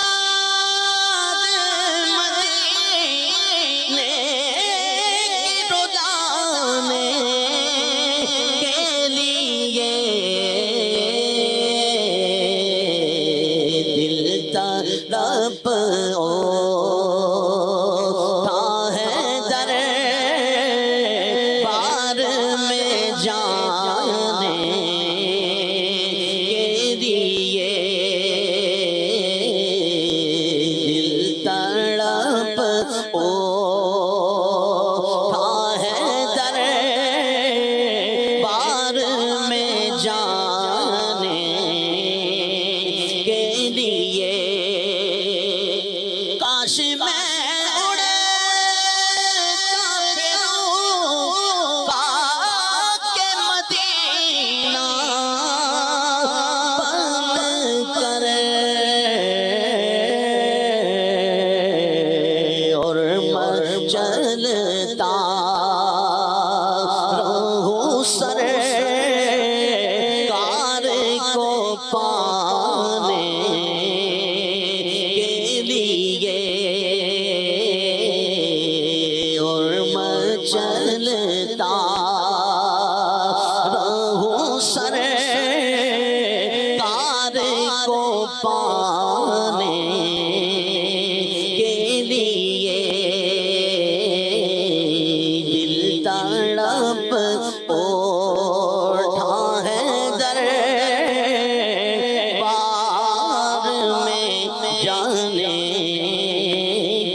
صاحب جمال سونا اللہ دا پیارا مدنی صاحب جمال سونا ہر عبداللہ دے آیا آمنہ دا لال سونا آمنہ دا لال سونا اللہ دا پیارا مدنی صاحب جمال سونا ہر عبداللہ دے آیا آمنہ دا لال سونا آمنہ دا لال سونا زلف واللیل والا بدخا دے چہرے والا زلف واللیل والا بدخا دے چہرے والا کہاں دے تاج والا یاسین دے سیرے والا امت دا شافع مدنی امت دا شافع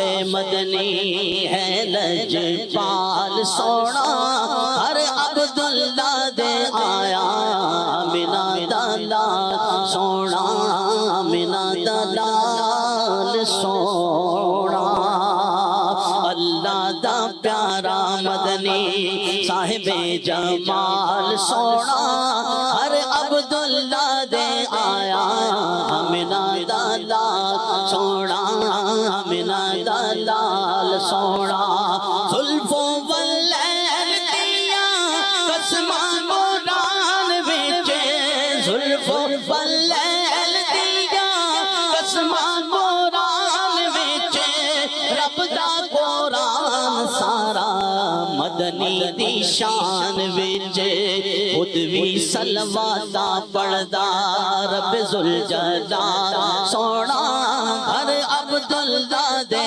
آیا آمنہ دا لال سونا آمنہ دا لال سونا عاشق نبی دے سارے خوشیاں منائی بیٹھے ہر جا میلاد دیاں محفلاں سجائی بیٹھے نہ کس دی لاج رکھو نہ کس دی لاج رکھو لاؤ گل لال سونا ہر عبداللہ دے آیا آمنہ دا لال سونا آمنہ دا لال سونا